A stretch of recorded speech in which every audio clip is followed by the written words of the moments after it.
selaku Dekan Sekolah Farmasi Institut Teknologi Bandung.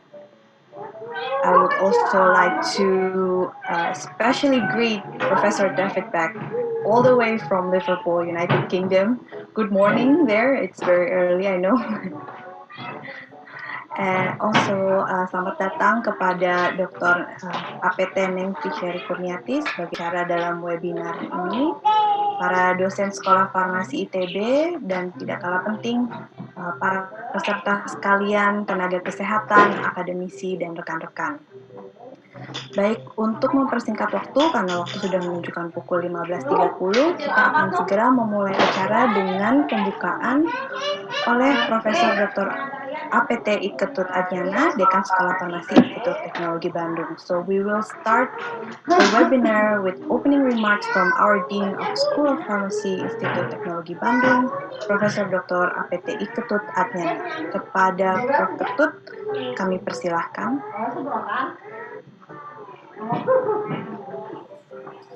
Terima kasih, Dr. Armina. Assalamualaikum warahmatullahi wabarakatuh. Selamat siang. Salam sejahtera untuk kita semua. Salam kebajikan. Salam. Om Swastiastu. Distinguished guests, Prof. David Beck from University of Liverpool.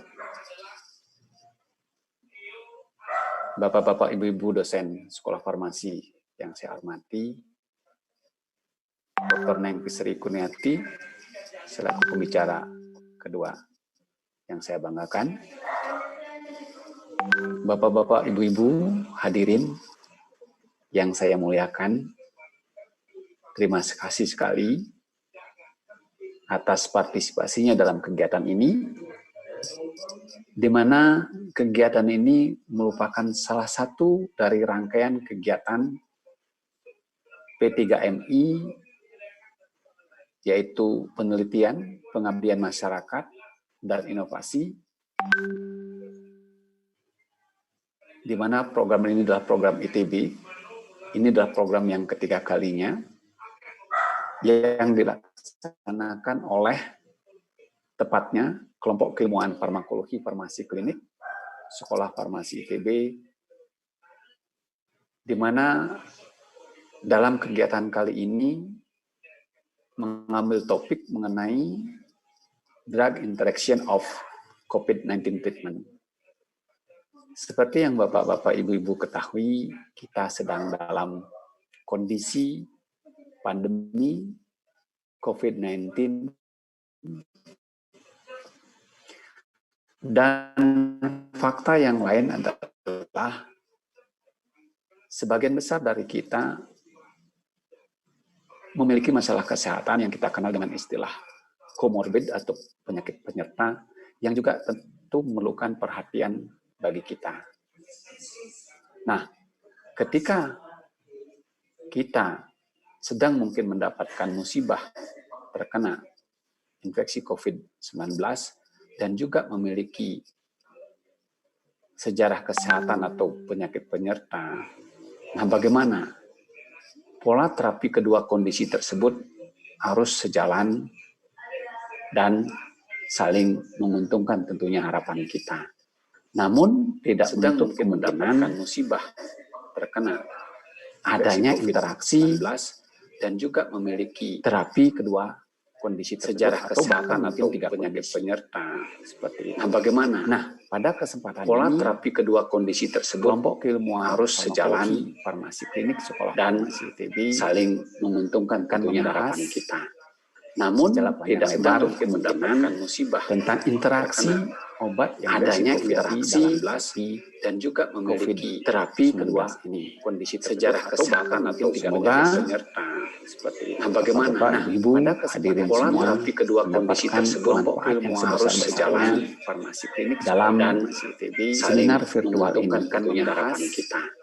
Namun dan pada kesempatan ini mendapatkan musibah tentang interaksi obat yang meningkatkan dan juga memiliki terapi kedua kondisi sejarah kesehatan atau semoga join bagaimana Ibu pola terapi kedua kondisi tersebut yang harus sejalan so you can join dalam seminar virtual ini our next program. Namun pada kesempatan ini dan harapan saya semoga kegiatan ini mendapatkan manfaat yang sebesar-besarnya bagi Bapak Ibu yang sudah meluangkan waktunya dalam 2 jam ke depan untuk menyimak kegiatan yang menurut kami sangat bermanfaat ini.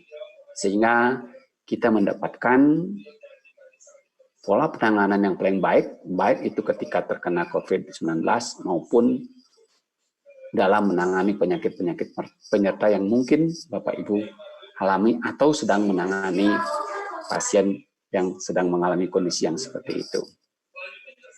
Nah, karena saya disuruh untuk membuka, maka dengan mengucap syukur kepada Tuhan Yang Maha Esa, secara resmi, kegiatan seminar virtual dengan topik Drug Interaction of COVID-19 Treatment secara resmi saya buka. Sekian dan terima kasih.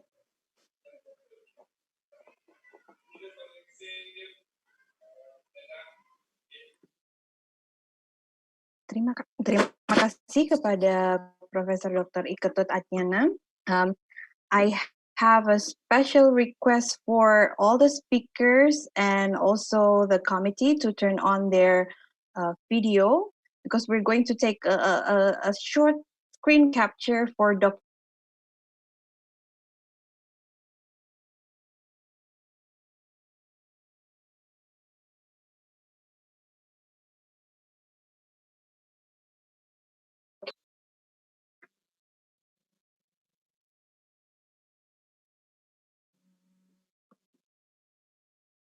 Udah buka semua? Belum? For all the committee, please turn on the video. Okay, we will take a picture for a while. Ambil aja beberapa kali, Armina. Ya. Okay. I will count 1 until 3, ya. And we will take picture in 3 number. Okay, 1, 2, and 3. Okay. Please, Karanina. Okay, I'm very sorry, but I think I'm having some connection problem. But okay, so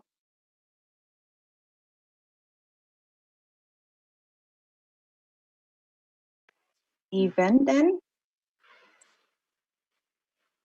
Yeah, we take second photo, Kanina, for now. Okay, okay. Yeah.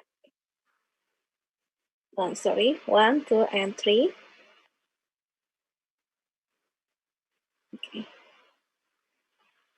Yeah, thank you very much for all the participants. Okay, thank you so much. Okay, so before the main event, I would like to share with you the agenda for today. There will be 2 speakers. The first speaker will be Dr. Neng Fisheri Kurniati, and then the second speakers will be Professor David Beck. And after the 2 speakers, there will be a Q&A session or a discussion session. So before the event, let me share with all of the participants the rules and regulation of the webinar. I'm sorry, Professor David Beck, but allow me to use Bahasa Indonesia to explain these rules and regulation for the participants. Jadi yang pertama, kepada para peserta, mikrofon Anda sekalian secara otomatis akan dinonaktifkan. Apabila Anda memiliki pertanyaan, Anda dapat menuliskan pertanyaan Anda di jendela Q&A dengan menyebutkan nama pembicara yang dituju. Anda dapat menuliskan pertanyaan kapanpun, tidak perlu di akhir sesi. Apabila Anda mempunyai pertanyaan, langsung saja dituliskan di jendela Q&A. Pembicara dapat menjawab sewaktu-waktu dengan cara menuliskan jawabannya di jendela Q&A tersebut. Nah, di platform Anda sekalian ada yang disebut dengan kolom chat, dan kolom chat ini fungsi utamanya adalah untuk komunikasi antara panitia dengan peserta. Jadi akan ada beberapa pengumuman yang diberikan melalui kolom chat. Mohon untuk tidak menuliskan hadir karena kehadiran dicek secara otomatis. Dan untuk kendala teknis juga mohon untuk tidak dituliskan di chat, tapi bisa menghubungi narahubung. Nah, kemudian juga kami mohon untuk tidak memberikan komentar mengenai kualitas sesi, karena nanti akan ada kuesioner terpisah untuk menilai kualitas dari sesi. Nah, untuk mengikuti undian, para peserta diharapkan untuk mengisi kuesioner di akhir acara. Mohon tuliskan nama beserta gelar di form kuesioner tersebut. Nah, ini adalah tampilan platform Anda sekalian. Di sini adalah jendela Q&A untuk menuliskan pertanyaan. Sekali lagi, Anda dapat menuliskan pertanyaan kapanpun. Nah, kemudian untuk kendala teknis, Anda dapat menghubungi narahubung kepada Ibu Cindrati Yuniar. Anda bisa menghubunginya melalui WA dengan menggunakan nomor yang tertera di layar Anda. Baik, untuk e-sertifikat dan SKP, saya akan menjelaskan beberapa prosedur. Yang pertama, untuk e-sertifikat tanpa SKP, Anda wajib mengikuti webinar dari awal hingga akhir, kemudian mengisi kuesioner di akhir acara. Tidak lupa saya ingatkan kembali untuk menuliskan nama beserta gelar di form kuesioner agar namanya yang tertera di sertifikat sesuai.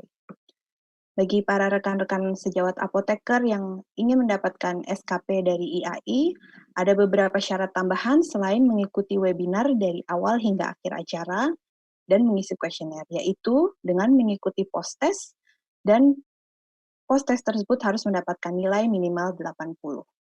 Kemudian, syarat selanjutnya adalah menuliskan gelar APT di pendaftaran. Link post-test akan diberikan di akhir acara dan dibuka selama 2 jam sejak penutupan acara. Jadi selama 2 jam tersebut, Anda dapat mengisi post-test tersebut beberapa kali, dan kemudian pengisian terakhir yang akan diambil.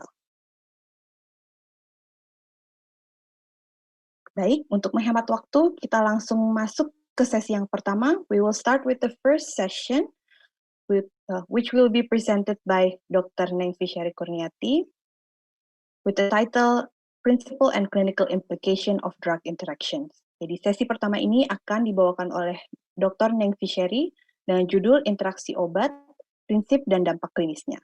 Sebelumnya, izinkan saya membacakan CV dari Dr. Neng Fisheri. Dr. APT Neng Fisheri Kurniati lulus dari Institut Teknologi Bandung untuk program sarjana dan program magister. Kemudian melanjutkan PhD di University of Groningen di Belanda. Dan selanjutnya kemudian mendapatkan kesempatan untuk studi postdoc di Osaka University. Dr. Neng Fisheri saat ini menjabat sebagai Ketua Program Studi Farmasi Klinik dan Komunitas di Sekolah Farmasi Institut Teknologi Bandung. Beliau merupakan anggota dari kelompok keahlian farmasi dan farmasi klinis. Mohon maaf. Nah, beliau telah mempublikasikan lebih dari 20 publikasi internasional yang terindeks secara Scopus, dan beberapa publikasinya ada di jurnal-jurnal Q1. Dr. Neng Fisheri juga telah menerima berbagai penghargaan dan juga hibah, termasuk Asahi Glass Foundation Grant.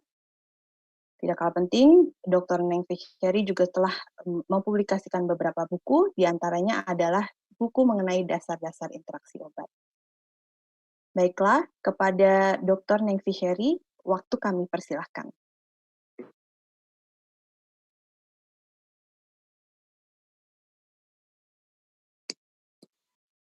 Terima kasih Nina atas penghantaran CV saya. Saya coba share presentasi saya ya. Udah bisa dilihat?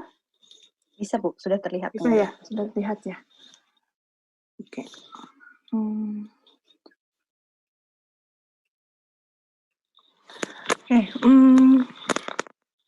Saya mulai ya, Bapak Ibu, presentasi saya. Assalamualaikum warahmatullahi wabarakatuh. Selamat sore, Bapak Ibu, adik-adik, kakak, dan mungkin teman sejawat. yang hadir di acara webinar yang dilaksanakan oleh Sekolah Farmasi ITB. For Professor David Beck, I'm really sorry that my presentation will be done in Bahasa Indonesia, and also the slides is in Bahasa, but maybe next time I will, if we have a time to have a sharing conference again, then maybe I will give a presentation in English. But for now, let me do the presentation in Bahasa. Oke, seperti yang sudah disampaikan oleh moderator bahwa topik pembicaraan hari ini adalah tentang interaksi obat. Khususnya saya akan membicarakan terkait prinsip dan apa dampak klinisnya. Saya akan membagi topik pembicaraan saya menjadi 5 bagian, yaitu definisi interaksi obat, kemudian jenis-jenis serta mekanisme interaksi obat. Kemudian saya akan membahas tentang faktor risiko interaksi obat dan bagaimana menangani jika terjadi interaksi obat. Saya close dulu ini slide-nya. Nutup ini.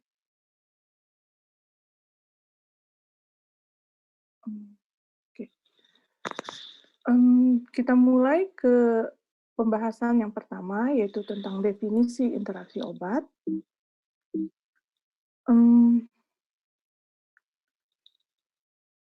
Interaksi obat itu dikatakan terjadi interaksi obat jika ditemukan adanya perubahan aktivitas obat ataupun efek samping yang disebabkan pemberian bersamaan suatu obat dengan obat lain atau obat herbal ataupun suplemen dan makanan minuman.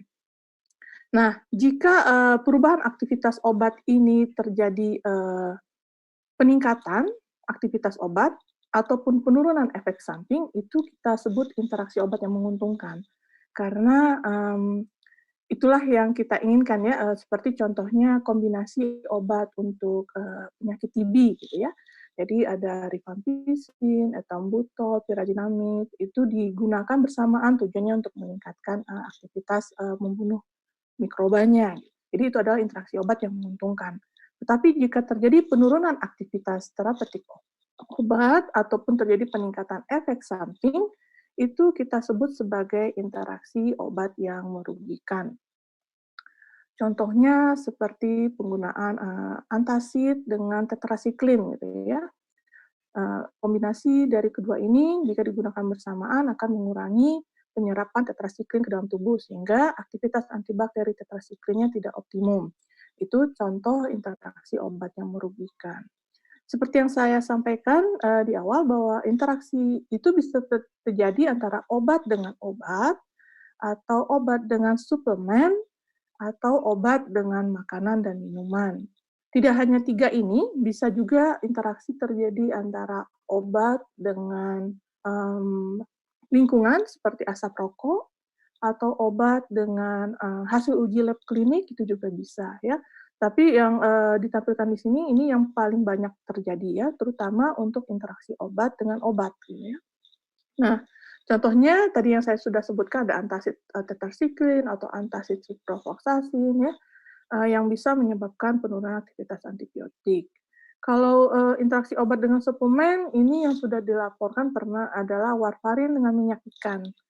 Nah, minyak ikan ini ternyata dia memiliki aktivitas antikoagulan juga walaupun mild ya tingkat terapeutiknya. Jadi ketika digunakan bersamaan maka resiko pendarahannya akan meningkat. Nah, interaksi antara obat dengan makanan dan minuman ini contohnya seperti selegilin, kelompok obat MAO inhibitor. Jika dikombinasikan dengan keju, keju ini adalah makanan yang mengandung kaya tiramin. Ya. Nah, ketika dikonsumsi, keju ini dia bisa menjadi sumber neurotransmitter. Jadi ketika digunakan bersamaan dengan selegilin, maka kadar neurotransmitter yang simpatiknya seperti norepinefrin, ya, itu juga ikut tinggi sehingga mampu menginduksi terjadinya peningkatan tekanan darah. Nah, interaksi obat ini bisa dibagi menjadi beberapa. Di sini saya bagi menjadi interaksi farmaseutik, interaksi farmakokinetik, interaksi farmakodinamik. Nah, interaksi farmaseutik ini biasanya kita dengar dengan istilah inkompatibilitas, ya. Jadi ketidakcampuran suatu senyawa dengan senyawa lain. Contohnya jika menggabungkan diazepam dengan cairan infus atau phenytoin dengan cairan infus dextrose, itu menyebabkan terjadi pengendapan. Dan ini tidak boleh diberikan secara intravena, ya. Nah, ini kita sebut sebagai interaksi farmaseutik, terjadi di luar tubuh. Sedangkan interaksi yang berikutnya, yang kedua dan ketiga, yaitu interaksi farmakokinetik dan farmakodinamik adalah interaksi yang terjadi di dalam tubuh. Ini saya ilustrasikan seperti ini untuk yang interaksi farmakokinetik. Jadi ada obat, ketika seseorang mengkonsumsi obat, ini anggap saja terjadi proses liberasi perpecahan dari mulut di kerongkongan, kemudian di lambung, diserap ke dalam tubuh, masuk ke secara sistemik di dalam tubuh, itu kita kenal dengan istilah absorpsi. Kemudian senyawa aktif ini didistribusikan ke seluruh tubuh, itu kita sebut tahap distribusi, kemudian melalui tahap berikutnya yaitu di metabolisme menjadi senyawa lain, bisa jadi tidak aktif, ataupun kalau prodrug menjadi senyawa aktif, itu kita sebut tahap metabolisme, kemudian masuk ke tahap ekskresi, di mana senyawa tersebut dikeluarkan dari luar tubuh. Nah, ketika digunakan bersama dengan obat lain, jadi ada obat lain ini digunakan bersamaan, maka akan terjadi interaksi. Proses interaksi itu bisa terjadi di tahap absorpsi di sini, ya, atau bisa jadi terjadi di tahap distribusi, atau bisa saja menghambat atau menginduksi metabolisme obat yang pertama, atau mempengaruhi ekskresi. Nah, oleh karena itu, jadi bisa dilihat jika obat yang kedua ini menghambat di tahap absorpsi yang terjadi, obat yang pertama bisa mengalami penundaan absorpsi atau pengurangan absorpsi. Akibatnya kadar obat pertama akan berkurang. Begitu juga dengan tahap distribusi, metabolisme bisa meningkatkan atau menurunkan kadar obat di dalam tubuh. Sehingga tahap interaksi farmakokinetik ini terjadi absorpsi, distribusi, metabolisme, ekskresi. Jika ada dua obat yang digunakan bersamaan, ini akan mempengaruhi kadar obat tersebut di dalam darah. Ini ciri khas dari interaksi farmakokinetik. Jadi adanya perubahan kadar obat di dalam darah. Bagaimana dengan interaksi farmakodinamik? Interaksi farmakodinamik ini terjadi di dalam tubuh sebagaimana farmakokinetik, namun dia terjadi atau melibatkan reseptor. Jadi kalau di sini kita lihat ada obat A berikatan sama reseptor sehingga menghasilkan suatu efek yang diinginkan. Kemudian muncul obat B yang berikatan bisa di reseptor yang sama atau reseptor yang berbeda, di mana dia akan mempengaruhi efek. Jadi perbedaan antara interaksi farmakokinetik dengan farmakodinamik itu adalah pada interaksi farmakokinetik sangat identik dengan perubahan kadar obat di dalam darah. Sedangkan interaksi farmakodinamik itu menyebabkan terjadinya perubahan efek obat. Baik peningkatan efek terapi, ataupun penurunan efek terapi, ataupun muncul gejala atau efek samping yang tidak diinginkan. Nah, itu garis besar dari jenis-jenis interaksi obat dan bagaimana mekanismenya untuk di tiap-tiap pengelompokan tersebut. Nah, kita lihat mekanisme interaksi farmakokinetik dari tahap yang pertama, yaitu absorpsi. Mekanismenya ada beberapa yang saya tampilkan di sini. Ya, ada beberapa lagi, tapi saya fokuskan ke yang ini aja, yang 4 ini. Ada perubahan pH lambung, adanya pengkelat, senyawa pengkelat, adanya perubahan pengosongan pada lambung dan motilitas usus, perubahan flora normal, sebenarnya ada juga yang ke transport yang melibatkan protein P-glycoprotein ya. Nah, untuk yang perubahan pH lambung, ini ada obat-obat yang dia diserap dalam kondisi asam atau basa tertentu.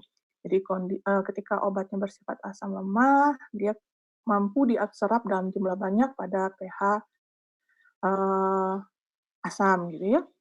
Nah, jadi ketika ada perubahan pH lambung, ini contohnya saya kasih contoh omeprazol dan ketoconazole, di mana omeprazol ini membuat pH lambung jadi lebih basah, itu mempengaruhi penyerapan obat ketoconazole. Kemudian untuk yang contoh pengikatan obat, ini penghelat, antacid ini sangat-sangat sering ya kita dengar, karena dia mampu mengikat senyawa-senyawa yang bersifat logam. Dan seperti ada ciprofloxacin, tetracycline itu adalah senyawa obat yang bisa diikat oleh antacid. Kemudian perubahan motilitas saluran cerna, ini ada metoclopramid, ini obat muntah yang mampu meningkatkan motilitas usus, sehingga usus itu kontraksinya lebih sering. Akibatnya obat cefprozil ini memiliki waktu yang sangat singkat untuk diabsorpsi. Sehingga hasil akhir dari kombinasi ini berkurangnya bioavailabilitas dari cefprozil. Perubahan flora normal, ini contohnya eritromisin dan digoxin, di mana eritromisin ini mampu membunuh bakteri-bakteri, di mana bakteri tersebut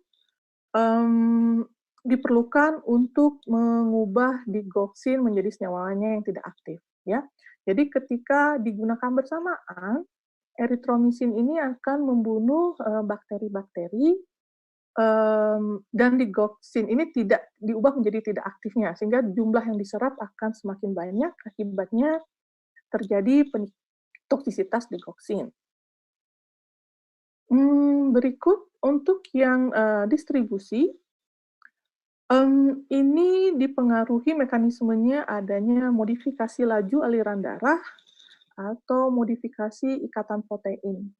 Jadi suatu obat itu ketika didistribusikan ke seluruh tubuh, itu dia berikatan dengan protein plasma dan memiliki aktivitas ketika dia lepas dari protein plasma. Nah, jadi adanya kombinasi dengan obat-obat yang mempengaruhi ikatan suatu obat dengan protein plasma, itu akan menyebabkan perubahan efek. Contohnya di sini saya contohkan warfarin dengan phenylbutazone. Phenylbutazone ini memiliki kemampuan berikatan dengan ikatan protein plasma lebih tinggi dibandingkan warfarin. Sehingga warfarin yang berikatan dengan protein plasma bisa diusir oleh phenylbutazone. Akibatnya kadar warfarin dalam bentuk bebasnya lebih banyak. Hal ini menyebabkan kemungkinan terjadinya pendarahan yang lebih tinggi. Kemudian kita masuk ke tahap berikutnya, yaitu metabolisme. Di sini mekanismenya cukup khas ya, sudah mungkin Bapak Ibu juga sudah sering dengar bahwa ada obat yang sifatnya meningkatkan produksi enzim CYP ataupun ada obat yang sifatnya menghambat produksi enzim CYP.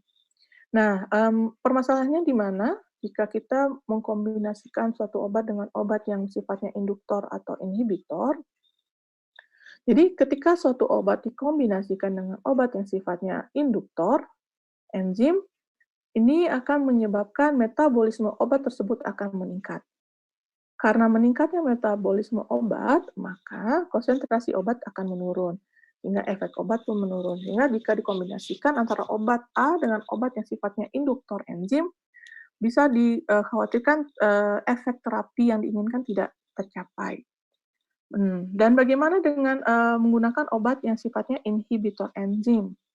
Nah, obat yang sifatnya inhibitor enzim ini akan menyebabkan metabolisme suatu obat dihambat atau menurun, sehingga konsentrasi obat itu akan tinggi di dalam darah. Hal yang dikhawatirkan adalah terjadinya toksisitas dari obat karena akumulasi obat yang ketika obat itu dikonsumsi rutinnya sesuai dengan jadwalnya. Karena metabolisme yang menurun, sehingga konsentrasinya makin lama makin meningkat dan dikhawatirkan adanya toksisitas obat. Nah, perlu diperhatikan kalau untuk inhibisi enzim ini responnya bisa cepat. Karena mekanismenya adalah obat itu langsung berikatan sama enzim sehingga menghambat kerja enzim dalam memetabolisme suatu obat. Namun kalau induksi enzim ini waktu yang dibutuhkan itu lama karena perlu membuat sel itu memiliki kapasitas yang cukup banyak dalam menghasilkan enzim. Jadi bisa 3 hari 4 hari baru terjadi peningkatan enzim. Sehingga interaksinya jika antara kombinasi obat A dengan obat B untuk yang induktor enzim ini penanganannya tidak bisa dengan cara jeda ya, nanti kita bahas di penanganan interaksi obat. Ini contoh-contoh obat yang mempengaruhi enzim.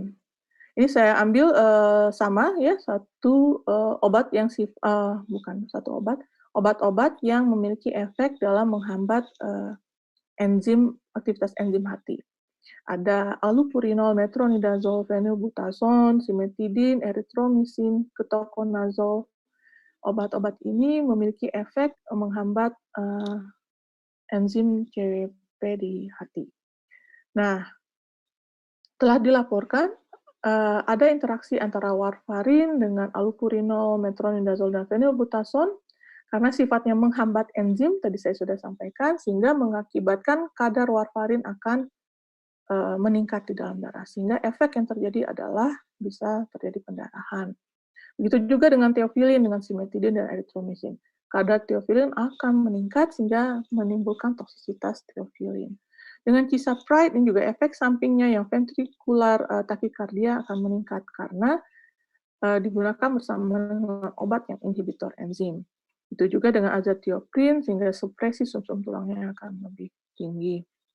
Nah, saya coba bandingkan antara obat yang bersifat inhibitor, ini tadi yang tadi Bapak Ibu sudah lihat, allopurinol, metronidazole, phenylbutazole, ini sifatnya inhibitor enzim, kemudian dibandingkan dengan rifampicin yang sifatnya induktor enzim, yang menginduksi enzim. Jadi ini menghambat enzim, ini menginduksi enzim. Jadi ketika dia digunakan bersama dengan warfarin, warfarinnya akan meningkat aktivitasnya sehingga terjadi pendarahan. Namun ketika dikombinasikan dengan rifampicin yang sifatnya induktor enzim, kadar warfarinnya akan menurun. Kita masuk ke tahap terakhir, yaitu ekskresi pada interaksi farmakokinetik ini, di mana mekanismenya bisa terjadi dengan cara modifikasi pH urin, ada modifikasi sekresi nefron melalui P-glukoprotein, ini tadi saya sudah sampaikan. Di absorpsi sebenarnya juga ada peran P-glukoprotein, ini transporter efflux. Kemudian ada modifikasi aliran darah di ginjal. Contoh-contohnya ini ada probenesid, ya, ada spironolakton, digoxin, salisilat, di mana senyawa-senyawa ini, obat ini, dia berkompetisi untuk diekskresikan.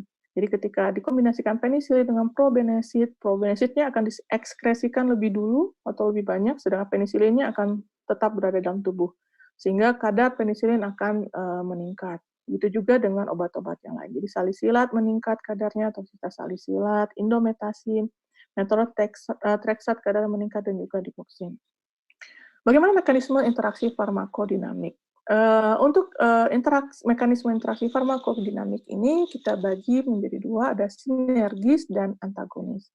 Untuk yang sinergis, udah pada tahu ya, saya rasa Bapak Ibu, berarti kombinasi di mana kedua kombinasi ini menghasilkan efek terapi yang lebih besar dari tunggalnya. Ini yang kita inginkan, gitu ya, interaksi yang menguntungkan. Namun interaksi antagonis ini ketika interaksi kombinasi kedua obat menyebabkan efek terapeutiknya lebih rendah dibandingkan efek tunggalnya.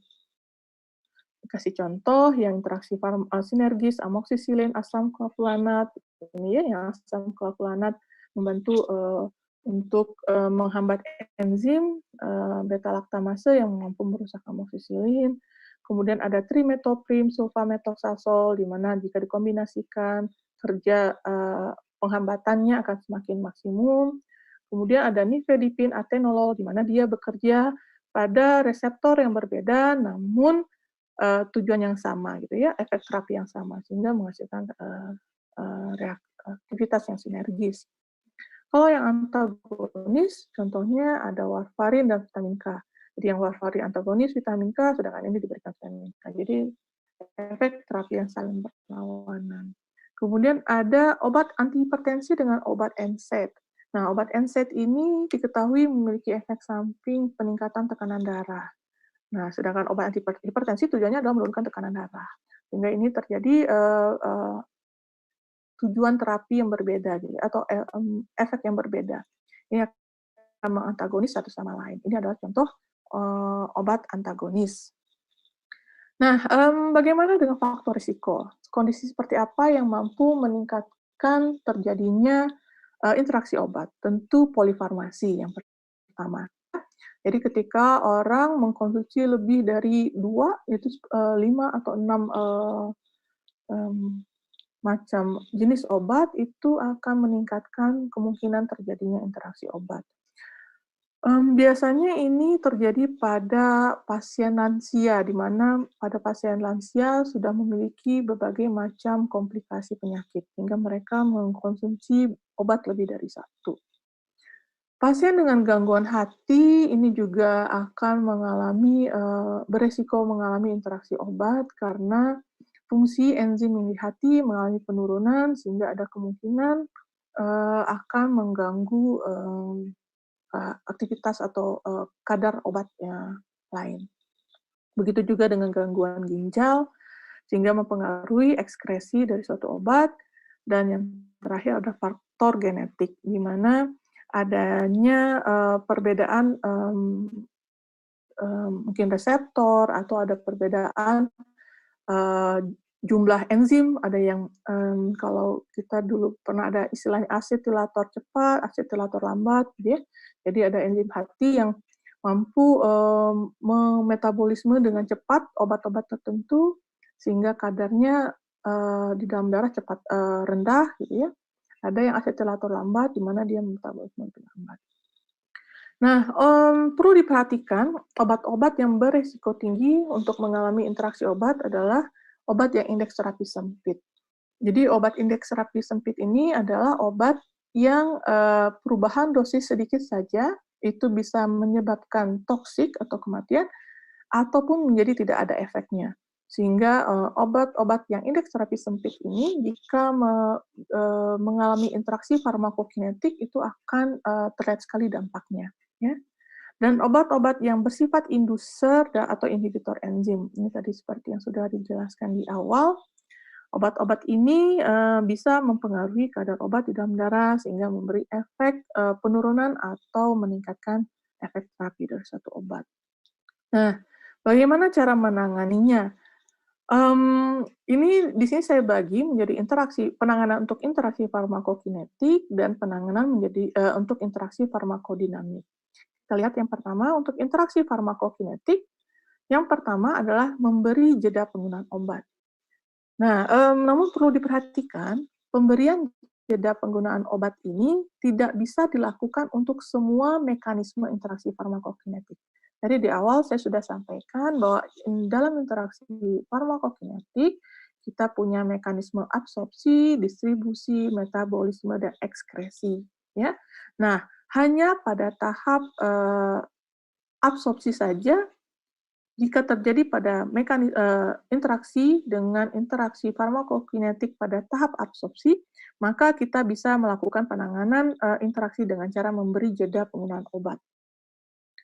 Ya, jadi suka sekali saya temukan ketika orang mendengarkan istilah ada interaksi obat, langsung diberi jeda penggunaan obat. Nggak bisa seperti itu ya, karena harus dilihat lagi mekanisme seperti apa. Dan hanya mekanisme absorpsi saja yang bisa kita tangani dengan pemberian jeda. Sedangkan bagaimana metabolisme, distribusi, dan ekskresi itu kita bisa lakukan menyesuaikan dosis. Apakah dinaikkan atau diturunkan. Kenapa kita tidak bisa lakukan jeda untuk tahap yang di metabolisme dan di ekskresi? Kita tidak bisa lakukan karena metabolisme itu ketika seseorang sudah mengkonsumsi obat, kemudian terjadi peningkatan enzim ataupun penurunan enzim, seperti yang sudah saya sampaikan, itu butuh waktu, ya, dan itu berlangsung dalam waktu yang lama sampai obat itu dihentikan. Jadi pemberi penanganan dengan cara jeda ini tidak menyelesaikan permasalahan. Jadi untuk yang metabolisme, tahap metabolisme, distribusi, dan ekskresi itu kita lakukan penyesuaian dosis, apakah ditingkatkan atau diturunkan. Sangat tergantung pada interaksinya. Kemudian monitoring. Kita bisa lakukan monitoring kadar obat dalam plasma, kemudian mengganti dengan obat alternatif. Sedangkan untuk interaksi farmakodinamik, tentu kita tidak bisa melakukan pemberian jeda, ya, karena interaksi farmakodinamik ini sifatnya intraseluler interaksinya. Maka yang bisa dilakukan adalah adjust dosis. Dosisnya diturunkan. Jadi kalau misalnya ada dua obat yang sifatnya sinergis sama-sama sifatnya sebagai antihipertensi, gitu ya, misalnya nifedipin, atenolol, kemudian ketika dikombinasikan, dilihat monitoring efeknya terjadi hipotensi, maka kita bisa adjust dosis sehingga tekanan darahnya bisa di tekanan darah normal. Jika kondisinya sifatnya membahayakan interaksinya, maka kita bisa mengganti dengan obat alternatif. Contohnya yang ini, misalnya adalah, saya kasih contoh, interaksi simetidin dengan obat, saya lupa dengan obat apa. Nah, simetidin ini adalah golongan reseptor H2 blocker, di mana dia memang memiliki efek yang sangat kuat sebagai inhibitor enzim, ya. Nah, kita bisa pilihkan obat lain di mana masih satu golongan, yaitu H2 blocker, namun memiliki efek yang sangat rendah dalam mempengaruhi enzim, menginhibisi enzim. Contohnya bisa ada ranitidin, di mana efek inhibitor enzimnya lebih rendah dibandingkan yang simetidin. Sama seperti omeprazol, sifatnya sangat kuat inhibitor enzim, bisa kita ganti dengan pantoprazol, gitu ya. Itu salah satu cara mengganti obat dengan obat alternatif yang lain. Nah, perlu diketahui interaksi obat ini juga bisa dibagi menjadi kelompok major interaksi, moderat, dan minor. Kenapa perlu kita ketahui apakah dia interaksi major, moderat, atau minor? Ini bisa menjadi dasar kapan kita harus melakukan penanganan ini, gitu ya, penanganan ini. Jadi ketika interaksinya sifatnya minor, minor ini artinya tidak signifikan secara klinik, berarti kita tidak perlu melakukan penanganan seperti beri jeda, adjust dosis, gitu ya. Cukup dia pantau dulu, monitoring apakah ada perubahan pada efek terapi ataupun tidak. Namun biasanya pada interaksi yang sifatnya minor, ini tidak mengalami perubahan yang secara signifikan secara klinik, ya. Nah, perlu diperhatikan untuk yang major dan moderate. Nah, interaksi secara major dan moderate ini interaksi yang menghasilkan signifikansi yang cukup tinggi secara klinik. Untuk yang major, ini interaksinya membahayakan nyawa, bahkan bisa membutuhkan intervensi medis. Kalau interaksi secara moderate, ini interaksi yang mampu memperparah kondisi pasien. Nah, penanganan untuk yang interaksi secara major, ini sangat disarankan untuk menghindari kombinasi. Jadi karena resikonya itu lebih besar dibandingkan manfaatnya. Namun untuk yang moderate, ini masih bisa diberikan kombinasinya, namun untuk kondisi-kondisi tertentu dan dilakukan pemantauan. Kalau minor kita cukup melakukan monitoring. Ya, jadi kalau saya kasih contoh, misalnya ini ada warfarin, ini interaksi antara warfarin dengan ibuprofen, ini contohnya warfarin antikoagulannya, ibuprofen antidiuretik, ya. Nah, warfarin ini jika dikombinasikan dengan ibuprofen, dia akan menyebabkan terjadinya pendarahan yang cukup hebat ya untuk yang interaksinya termasuk yang major. Nah, bisa dikombinasikan, dihindari dengan memilih obat alternatif lainnya seperti paracetamol, di mana interaksinya lebih moderate. Itu bisa salah satu contoh cara penanganan interaksi yang sifatnya major. Ya. Sedangkan yang warfarin dengan atorvastatin ini interaksinya minor, jadi tidak perlu dilakukan tahap penanganan yang seperti yang sudah dijelaskan di awal. Jadi cukup dilakukan monitoring apakah adanya perubahan pada efek warfarin ataupun atorvastatin. Mohon maaf, Nah, kemudian waktunya 10 menit lagi. Iya. Terima kasih, Nina. Ini slide terakhir. Jadi bagaimana kita menangani interaksi obat? Kalau saya bisa usulkan, ya, kalau dibuat rangkumannya. Jadi ketika kita mendapatkan kondisi orang polifarmasi ataupun gangguan hati, gangguan ginjal, tadi yang faktor-faktor resiko yang sudah disebutkan di awal, obat-obat yang indeks terapi sempit, ya, kemudian ada inducer enzim ataupun inhibitor enzim, ini kita perlu identifikasi ya, apakah ada kemungkinan potensi interaksi obat. Kemudian kita cari tahu apakah obat-obat yang dikombinasikan tersebut memiliki interaksi secara signifikan atau tidak, gitu ya. Jadi kita lihat apakah dia memiliki interaksi yang signifikan, tidak, atau iya, gitu. Nah, kemudian jika iya, kita lihat apakah dengan memberi jeda itu mampu menyelesaikan masalah. Jika iya, ya udah selesai, kita bisa cari penanganan, selesaikan masalah dengan cara pemberian jeda.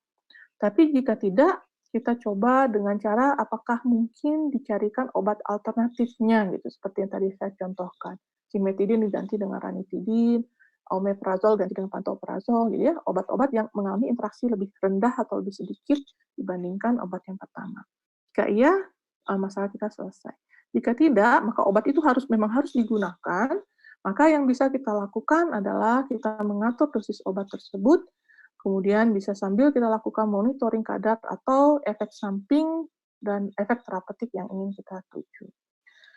Mungkin cukup itu saja dari saya, Nina. Saya kembalikan ke moderator. Baik, terima kasih Dr. Neng Fisheri atas sharing informasinya, sharing pengetahuannya. Ini sekaligus merefresh memori kita tentang teori-teori interaksi obat seperti itu ya Bu ya, dan kemudian ada banyak juga informasi baru yang mudah-mudahan berguna untuk pekerjaan Bapak Ibu sekalian sehari-hari. Well, we've talked about basic principles of drug interaction. We also talk about risk factors and how to manage drug interaction, including what kind of clinical implication of this drug interaction. So please, if you have any questions, you can always submit it through the Q&A window. Jadi Anda bisa mengirimkan pertanyaan di jendela Q&A. Mohon untuk tidak mengirimkan pertanyaan di chat, tapi langsung di Q&A window yang ada di bagian bawah platform Zoom Anda. Baik, saya akan lanjutkan acara.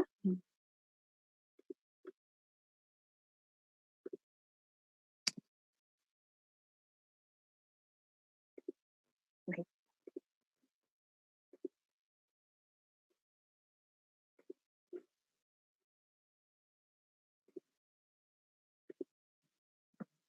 So we are going to move on to the second session. So the second session will be presented by Professor David Beck from the University of Liverpool with the title COVID-19 Experimental Treatments and Potential Drug Interactions. So this is a very new topic, I guess, and it will be very interesting to see the information that will be presented by Professor David Beck. But before that, let me introduce you to Professor David Beck by reading his short CV. So Emeritus Professor David Beck finished his Bachelor's of Science study in the Liverpool University, and also he obtained his PhD at the same university. He then started to work at the University of Liverpool as a lecturer in pharmacology, and later on, since 2016, he has been granted the status of Emeritus Professor of Pharmacology from the University of Liverpool. So Professor David Beck has led multiple studies on clinical pharmacology and drug interaction, especially on antiretrovirals and HCV drugs. He has authored more than 500 publications, and he was a former editor of the British Journal of Clinical Pharmacology. He is also the scientific lead on the online resources such as the www.covid19druginteraction.org. And in 2007, Professor David Beck has been awarded the British Pharmacology Society Lilly Prize for outstanding contributions to clinical pharmacology. And in 2015, he obtained a Lifetime Achievement Award from the EAC, or the European AIDS Clinical Society. So without further ado, I will give the time to Professor David Beck.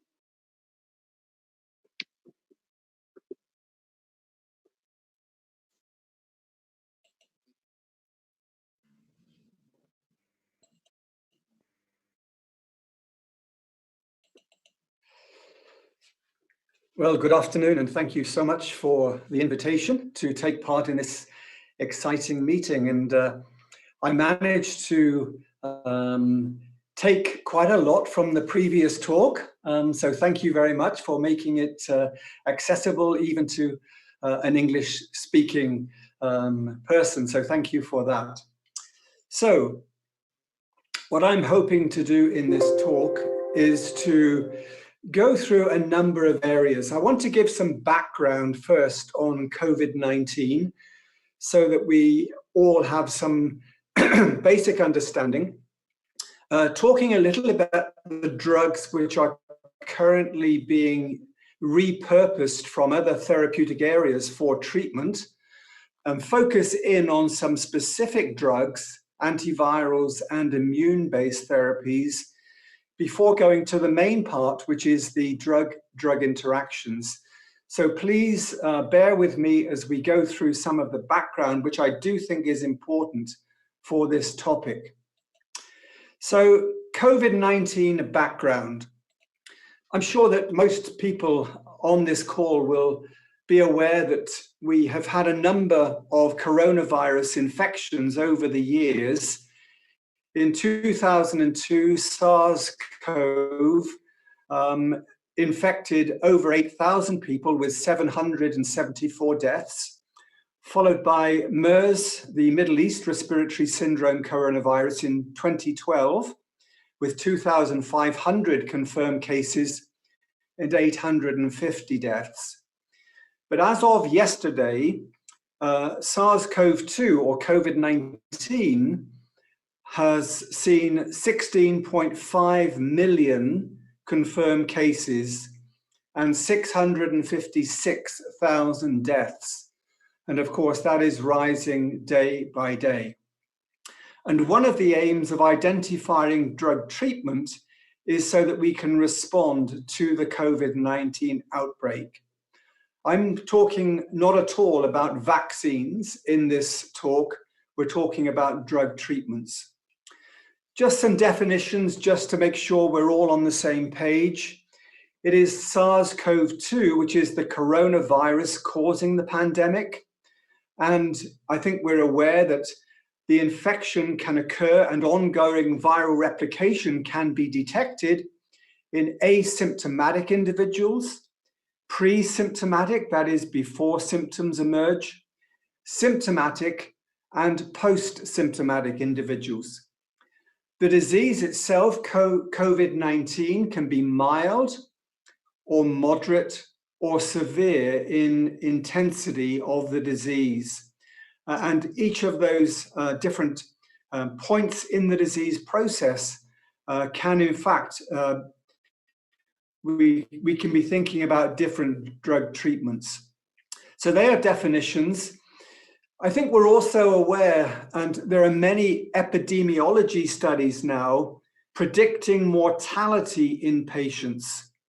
And this is a large study from my own country, from the United Kingdom, a study of over 20,000 individuals who were admitted to hospital, showing significantly increased risk of mortality among older patients, men, and those with chronic comorbidities. And I think in the survival analysis graph, you can see that the age is a real strong predictor of mortality. So those who are over 70 and over 80 particularly show a very high hazard ratio in terms of mortality.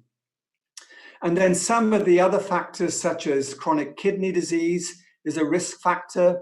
Diabetes in this particular cohort was not strong, but in other cohorts has been very strongly associated with mortality.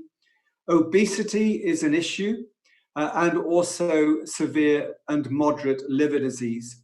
So mortality is certainly related to many, many risk factors. And with comorbidities, clearly there is polypharmacy. There are non-pharmacological preventive interventions, which I'm sure are different in different countries, but in many countries it's maintained the social distance, washing hands, inactivation of the virus on surfaces with different preparations of chemicals, and wearing of face masks or surgical masks being non-pharmacological interventions. But it's drugs which we are interested in the pharmacy and pharmacology community. And so we're going to just talk about repurposed drugs for treatment of COVID-19 disease. If we look at this diagram, it represents the entry of the virus into the cell. Now, there are at least 2 receptors that the virus can use to get into the cell. One of those receptors being the ACE2 receptor, angioconverting enzyme 2 receptor. And we do have angiotensin receptor blocking drugs. So here is the example of a sartan, losartan, which can block the entry. The problem is the virus can use more than one receptor. Once the virus is in the cell, it undergoes replication. And here we have the action of 2 drugs, remdesivir and favipiravir, on the RNA-dependent RNA polymerase. And so that is the action of those drugs. Chloroquine and hydroxychloroquine are in many studies, and they are drugs which have multiple different mechanisms of action, including anti-inflammatory effects. But we think mainly the effect on the pH of the endosome, and it is the change in pH which has the antiviral effect. Now, there are probably other effects as well. Here is an HIV drug, lopinavir, which is being used in trials and has been used, which is a protease inhibitor and therefore affects proteolysis. And so within the cell, these would be termed antiviral drugs. There are also other drugs which are immune modulating drugs, such as tocilizumab, sarilumab, which are IL-6 receptor blocking drugs. These are monoclonal antibodies which can block the IL-6, and also IL-1 can be blocked by other drugs such as anakinra. Some drugs can interfere with this pathway in a cell, the JAK-STAT pathway, and here is a drug, baricitinib. So the drugs in blue in this part of the diagram are all drugs affecting the immune response, so immunomodulating drugs. And there are many good reviews outlining the actions of these drugs and potential use in COVID-19.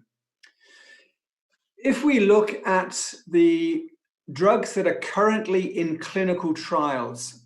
This is from last week, and the clinicaltrials.gov site, which records the active clinical trials. You can see hydroxychloroquine is currently in 147 different trials, azithromycin in 59, and then you come down the list, both in this column where you have a high number, and in the second column in which the numbers are lower. Now, the drugs that I want us to talk about are the drugs in red, and you can see the drugs that we're going to focus our attention on for particular drug-drug interactions. And in addition, the drug remdesivir, which actually is in very few trials, partly because of its limited release from the company Gilead for clinical trials, but it is the drug which has shown the major impact on the disease to date. So we have to mention that drug. I think it's important to note that when we're talking about drugs, the appropriate management strategies for patients with COVID-19 is rapidly developing. So week on week, there are different therapeutics which are being suggested to have an effect in COVID-19. And at this point, we do not know the optimal agents, if there are any, in fact, to treat the infection, and whether we should be using combinations of drugs rather than single drugs to impact different phases of the disease process. Bearing in mind that if you look at COVID-19, and the red line is the RNA, so this is the virus, the increase in the virus and the way the body gets rid of the virus, and the different stages of the disease, so days since COVID-19 symptom onset. We really do need the antivirals at an early stage in the disease as the virus is replicating and individuals have a high amount of virus in the blood, in the body. So this is the point that antivirals are going to be the most effective, whereas the immune modulating drugs are going to be more effective slightly later as the immune system kicks in against the virus and you have what is termed the cytokine storm, where cytokines are being released. And that is where the immune modulators will have the greatest impact.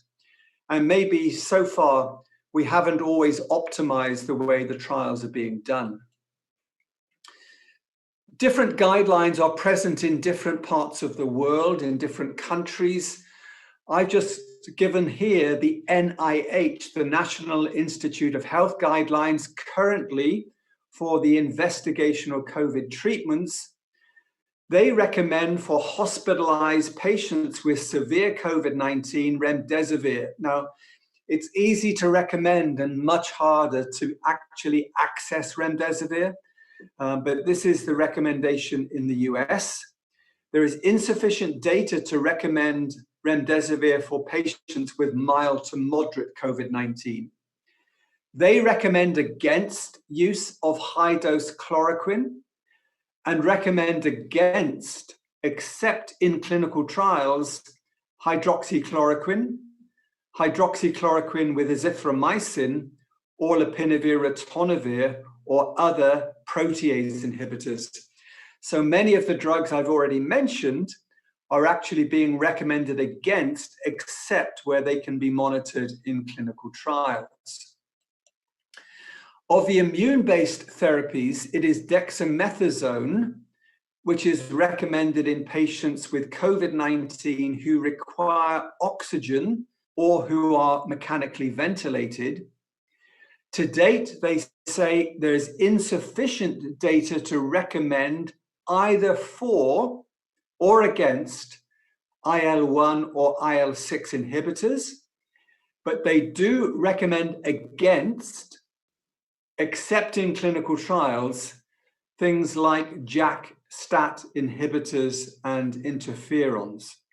So there is quite complex guidelines, but these are specific in one sense to one country and not always uniform in different parts of the world. So with that background, I want us to just look at some individual drugs and the clinical data which backs up either for or against those drugs, and then we'll look at the drug interactions. So I want to start with remdesivir, realizing that you probably don't have access and many countries don't have access, but this is a drug which is being targeted as a drug which can have an impact in SARS-CoV-2. It's a nucleoside or nucleotide analog which has in vitro and in vivo activity against a number of coronaviruses. And so there is evidence before we talk about SARS-CoV-2 that remdesivir does affect coronaviruses. But this is the data from in vitro studies, so laboratory-based studies, showing that remdesivir, its different concentrations in an in vitro model can inhibit SARS-CoV-2. So the red line, as the remdesivir increases, so the inhibition of the virus takes place up to a maximum inhibition. And you get from these data an EC50, that is the effective concentration, giving 50% block of the virus. And the blue line is the cytotoxicity. So it is not cytotoxic to the cell, but it is an inhibitor of the virus. So we do have antiviral activity in vitro. Now, the clinical data, and these are data published in the New England Journal of Medicine a few weeks ago, of a preliminary report of remdesivir for treating COVID-19, is that it was superior to placebos in shortening the time to recovery in adults who were hospitalized with COVID-19. And it was 11 days versus 15 days. So this was some of the first clinical data that it would shorten the time to recovery by giving remdesivir. And on the basis of that, the US FDA permitted the emergency use of this unapproved drug for treating suspected or laboratory confirmed COVID-19 in both adults and children. And these were patients with severe disease with an oxygen saturation less than 94%. So these were the data that gave rise to the FDA authorization. With the European Medicines Agency in Europe, they gave an indication that remdesivir would be indicated for treating coronavirus in adults aged 12 and older and over with pneumonia requiring supplemental oxygen, and the dose recommendations were given with a total treatment duration of 5 to 10 days, but there was a warning of a drug interaction. So this is the first mention in my talk of a drug interaction, but we'll go there later, of reduced antiviral activity when remdesivir was administered with either chloroquine or hydroxychloroquine. The exact mechanism is not known, but it is thought potentially to be related to the pH effect of chloroquine and hydroxychloroquine, reducing the activation of remdesivir to its active form. Let's turn to dexamethasone as being the second drug which has been shown to have some clear benefit. We're used to dexamethasone as a corticosteroid. It's got anti-inflammatory properties used in many different diseases. And I'm sure that as a steroid, or at least related steroids, you have many uses for a drug such as this. The data that has really been the promising data was a trial called Recovery, randomized evaluation of COVID-19 therapy, which was a study in hospitalized COVID patients who had clinically suspected or laboratory confirmed disease, and patients were randomized to standard of care, no drug therapy, no additional treatment, versus lopinavir-ritonavir, or dexamethasone, or hydroxychloroquine, or azithromycin. There was an extra arm that they could also add tocilizumab as an anti-inflammatory. Over 11,000 patients were enrolled in the United Kingdom, and just 2 weeks ago, New England Journal of Medicine published the report on dexamethasone and the preliminary data from the dexamethasone arm of the recovery trial. And this showed that in patients who were on a mechanical ventilator, and there were over 1,000 patients who were mechanically ventilated, mortality was reduced by 30% if dexamethasone was given. So a reduction of 30% in those patients who were mechanically ventilated. In patients who were only receiving oxygen and not ventilated, there was a significant decrease, but it was much less. The conclusion of this part of the recovery study was that in patients hospitalized with COVID-19, the use of dexamethasone resulted in lower mortality among those who were receiving invasive mechanical ventilation or oxygen alone, but not among those receiving no respiratory support. The NIH then recommended using dexamethasone at a dose of 6 milligrams per day for up to 10 days in patients with COVID-19 who are mechanically ventilated and in those patients requiring supplemental oxygen. So we do have then positive results from both remdesivir and dexamethasone. If we turn our attention to hydroxychloroquine, we've already mentioned that there are more than one potential mechanisms of action of hydroxychloroquine and chloroquine. It's an antiviral, inhibiting acidification of endosomes. It's also an anti-inflammatory and used in other indications. There is clear in vitro evidence for antiviral activity, as shown in this graph, which is similar to one I've shown before, and the antiviral activity of both chloroquine and hydroxychloroquine are shown with EC50s of around 3 and 4 micromolar. However, extrapolating the in vitro data to clinical benefit has been difficult, because in the recovery trial, which I've already mentioned to you, in the arm receiving hydroxychloroquine, there were 1,500 patients, but there was no significant difference in the primary endpoint of 28-day mortality. So in the largest study to date, which is randomized controlled, there was no significant difference in mortality. And indeed, there was a slight percentage increase in mortality in the hydroxychloroquine arm versus the standard of care. There's another study called ORCID, which is from the US, and that similarly found no benefit in terms of efficacy, and that trial was stopped. Turning to chloroquine, again, the potential mode of action we've outlined.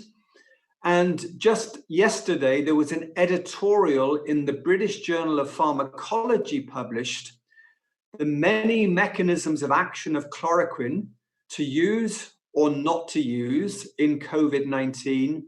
That is the question. Should we be using chloroquine? What is the evidence? And the editorial came out on the basis that to date, we do not have supportive evidence that chloroquine is having a beneficial effect in terms of efficacy in reducing mortality. Now, there may be, and there are many ongoing studies, as I've mentioned, and new data will clearly emerge. With the protease inhibitor lopinavir-ritonavir, we have to remember that this drug has been used in HIV for more than 20 years. It's a drug which is called a boosted drug because ritonavir is a pharmacokinetic booster. It increases the exposure by inhibiting enzymes. And in the previous talk, we dealt with mechanisms of inhibition, and this is an inhibitor of lopinavir, but in terms of drug interactions, inhibits many other things as well. It is a protease inhibitor, but the HIV protease and the coronavirus protease are different proteases. There are multiple clinical trials which have been both completed and ongoing. And here I'm just showing the New England Journal of Medicine publication of a trial of Kaletra lopinavir-ritonavir in adult patients, and there was no benefit in the conclusions. The recovery trial, which we've mentioned now twice, in the arm for Kaletra lopinavir-ritonavir, there was no clinical benefit from the use of lopinavir-ritonavir in hospitalized patients. So we don't have good data from randomized controlled trials that lopinavir-ritonavir is working. And indeed, this publication from the Netherlands, and I know some of my colleagues have studied in the Netherlands, this publication this past week, SARS-CoV-2 and HIV protease inhibitors, why lopinavir-ritonavir will not work for COVID-19 infection, is a publication which is worth reading in terms of why the mechanism of action will not support getting clinical benefit from lopinavir-ritonavir. Right, we're going to talk about drug interactions now in just 1 minute. Just tocilizumab is an anti-human interleukin receptor. It's been talked about a lot, but 2 days ago, on the 29th of July, Roche provided an update on the large trial of tocilizumab, and it did not meet its primary endpoint of improved clinical status, and therefore really it's not clear whether this drug will continue and what the benefit of the drug will be. Similarly, with favipiravir, which has been approved for influenza, we have in vitro data that it works against SARS-CoV-2, as I've shown before for some of the other drugs. So it does actually work in the test tube against SARS-CoV-2, but we don't at this moment have good clinical data to know whether it's going to have benefit in COVID-19 patients. The clinical trial data that we do have is very small. It's published in a journal called Engineering, and in that study, there were very small numbers, n equals 45 in a favipiravir arm, but it was independently associated with faster viral clearance. So we clearly await further data.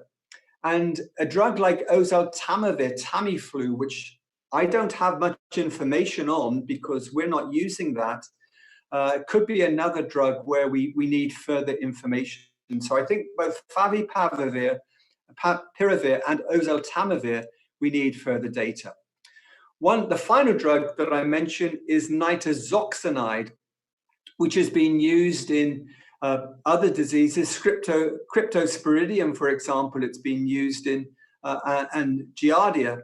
And this is a drug which many people think might have benefit and is being used in a number of clinical trials at the present time.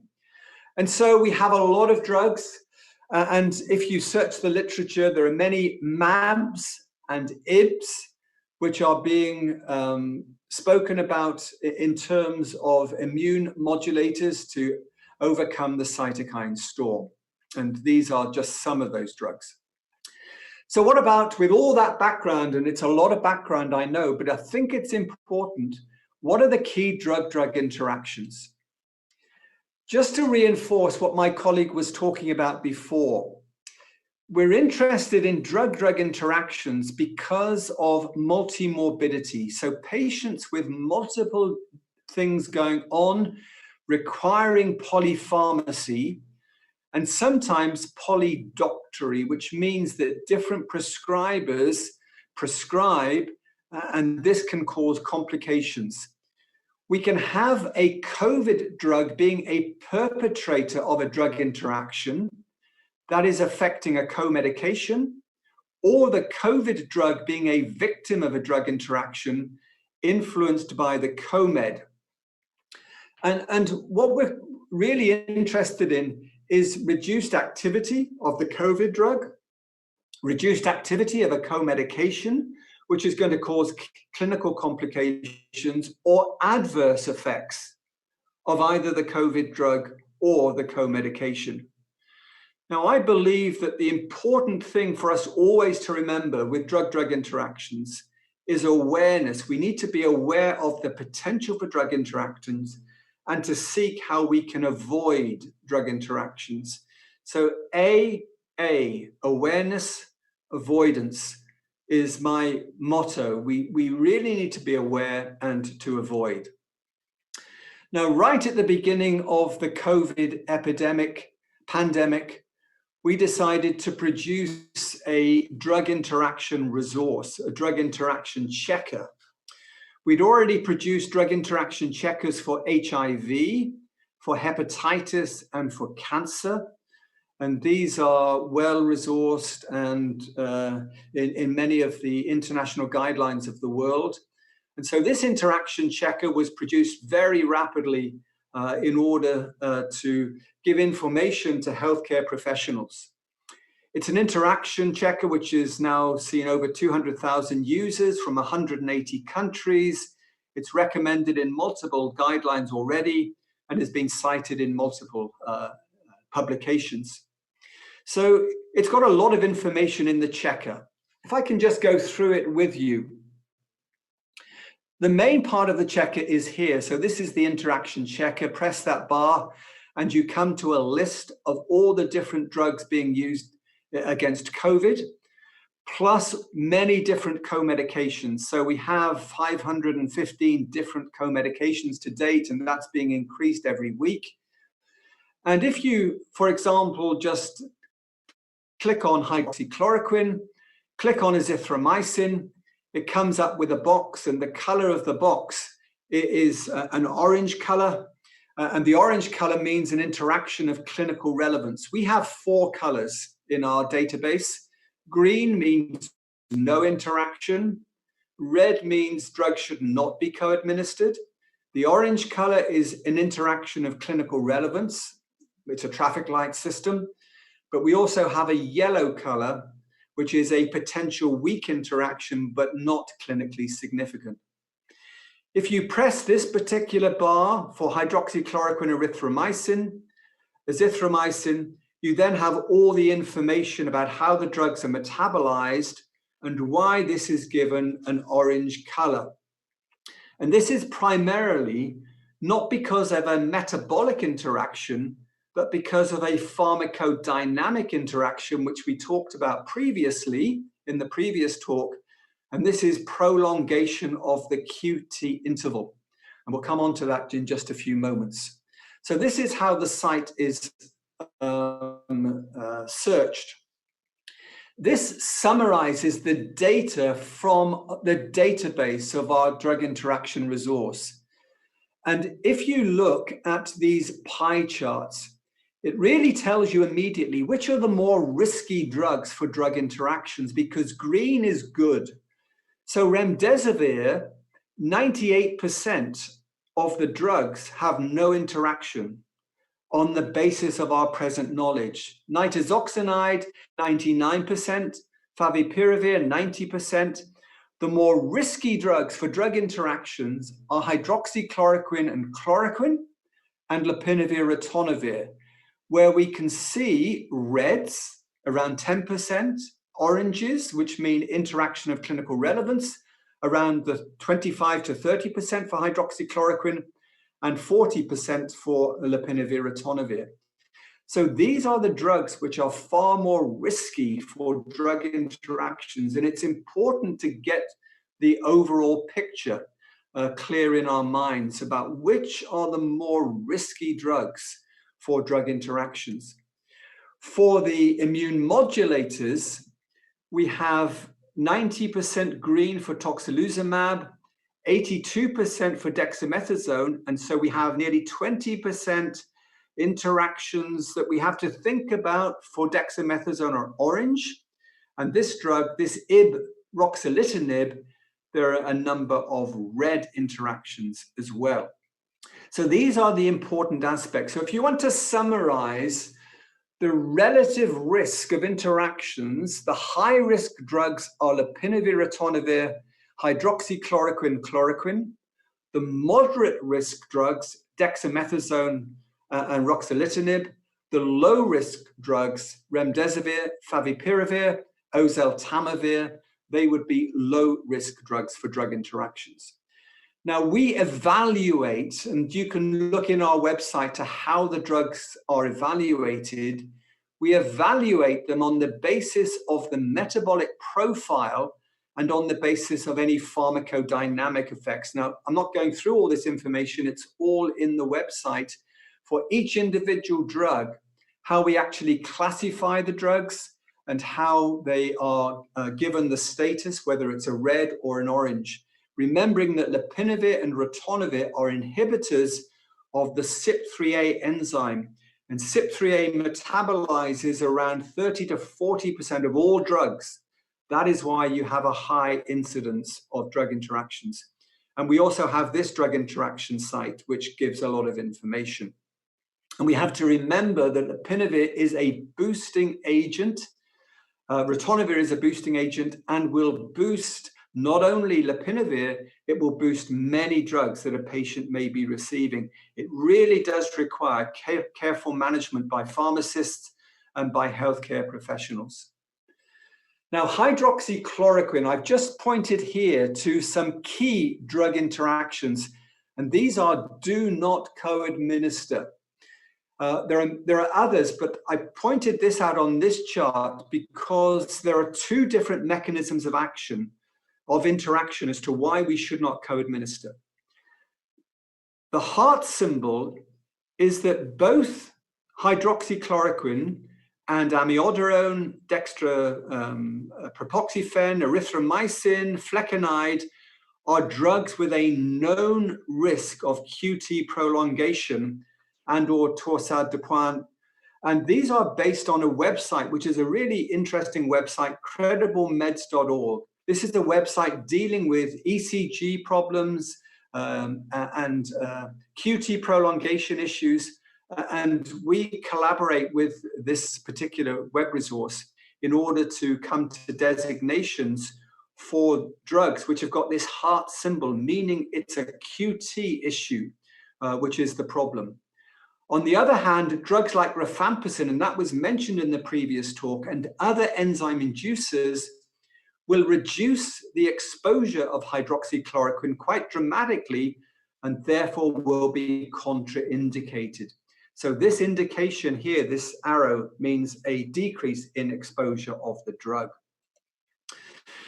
The key interaction, because azithromycin has been used with hydroxychloroquine, we would normally put this as a red, do not co-administer, but because it is being co-administered in many clinical trials, we really do have to just give the information that both of these drugs, hydroxychloroquine and azithromycin, have a known risk of QT prolongation.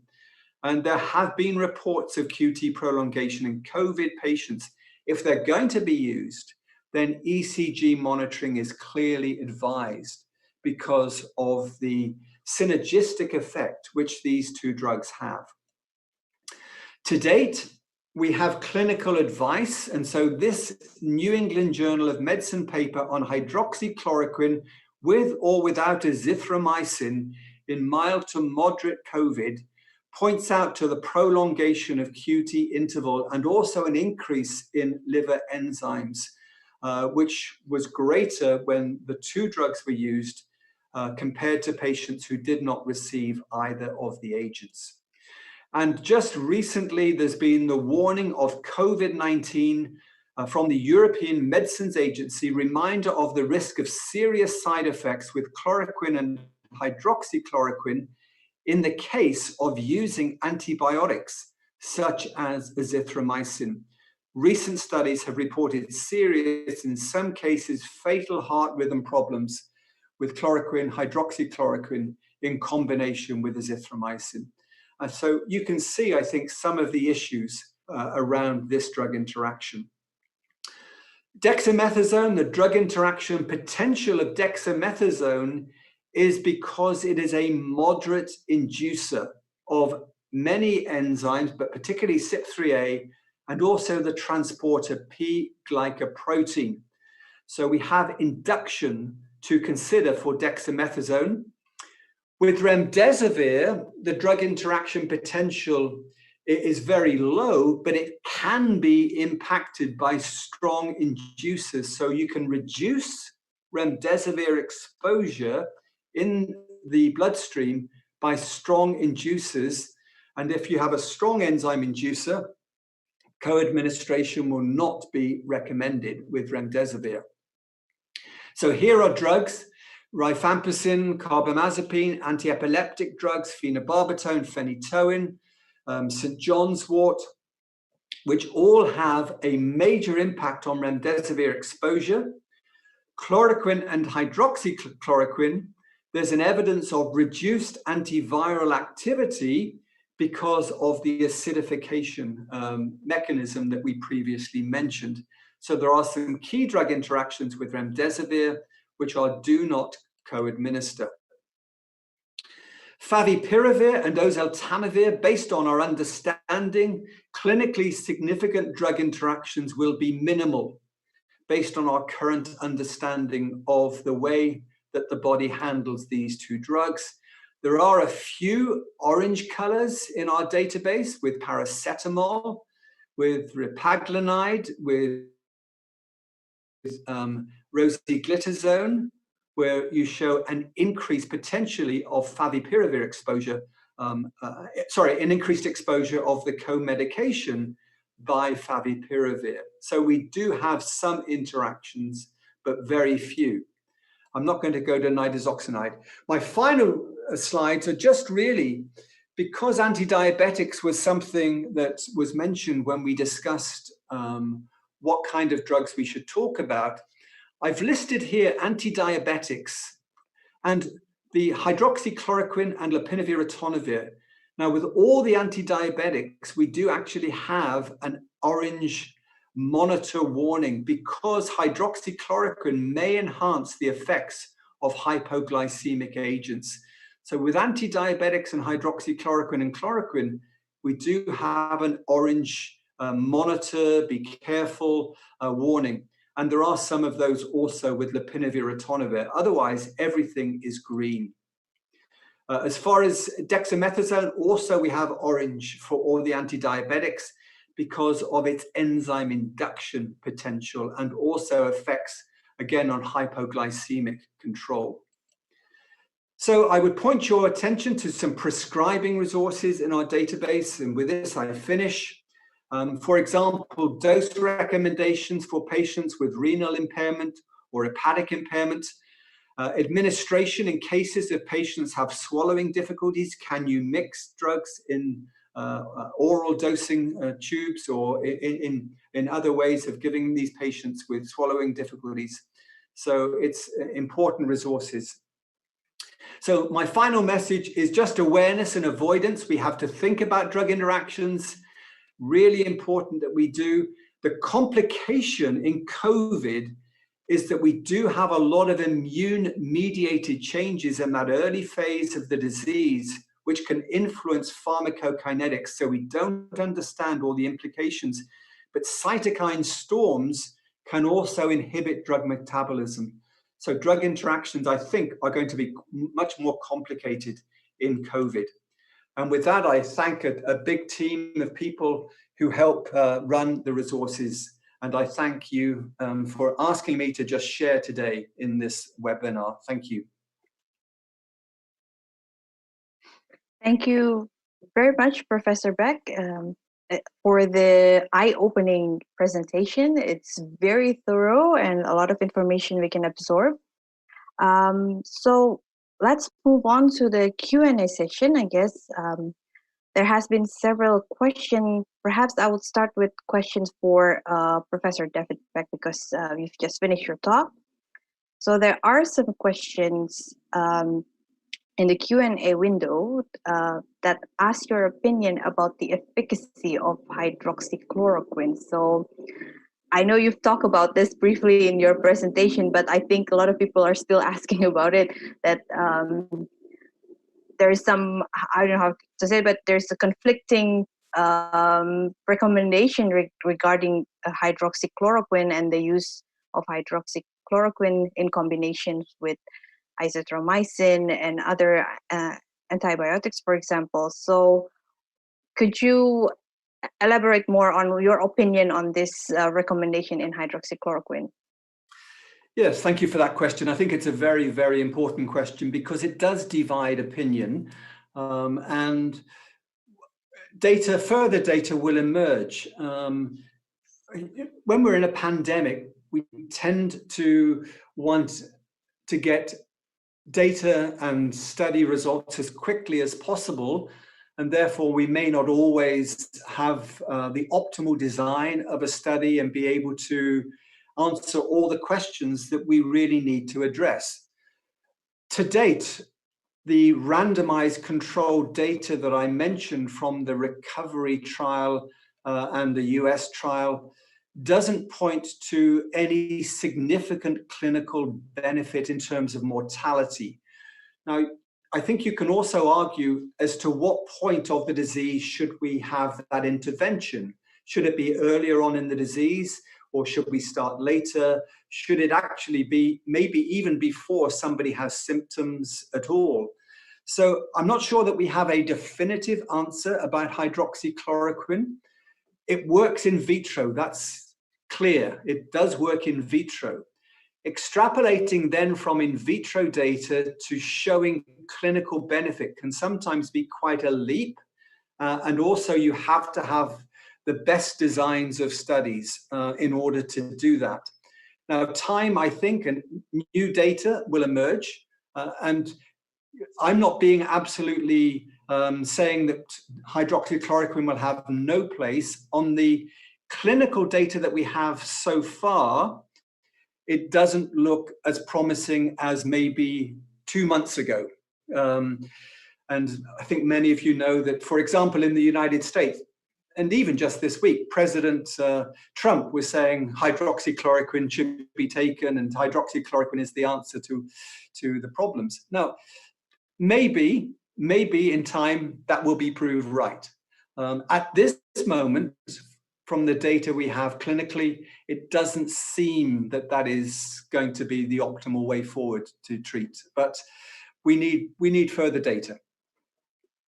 Thank you for your answer. I hope that answered the questions for Dr. Bram Simatupang, and also there's some similar questions from, I think from Ms. Irni Dewi. I hope that answers your question. So the next question is from Zulfan Zazuli. He asks, in your opinion, what is the most anticipated drug-drug interactions in COVID-19 patients? So I think he would like to ask you, what is the most oftenly encountered, I think, and what is the most interaction that needs to be paid attention to? Could you give your answer? Thank you.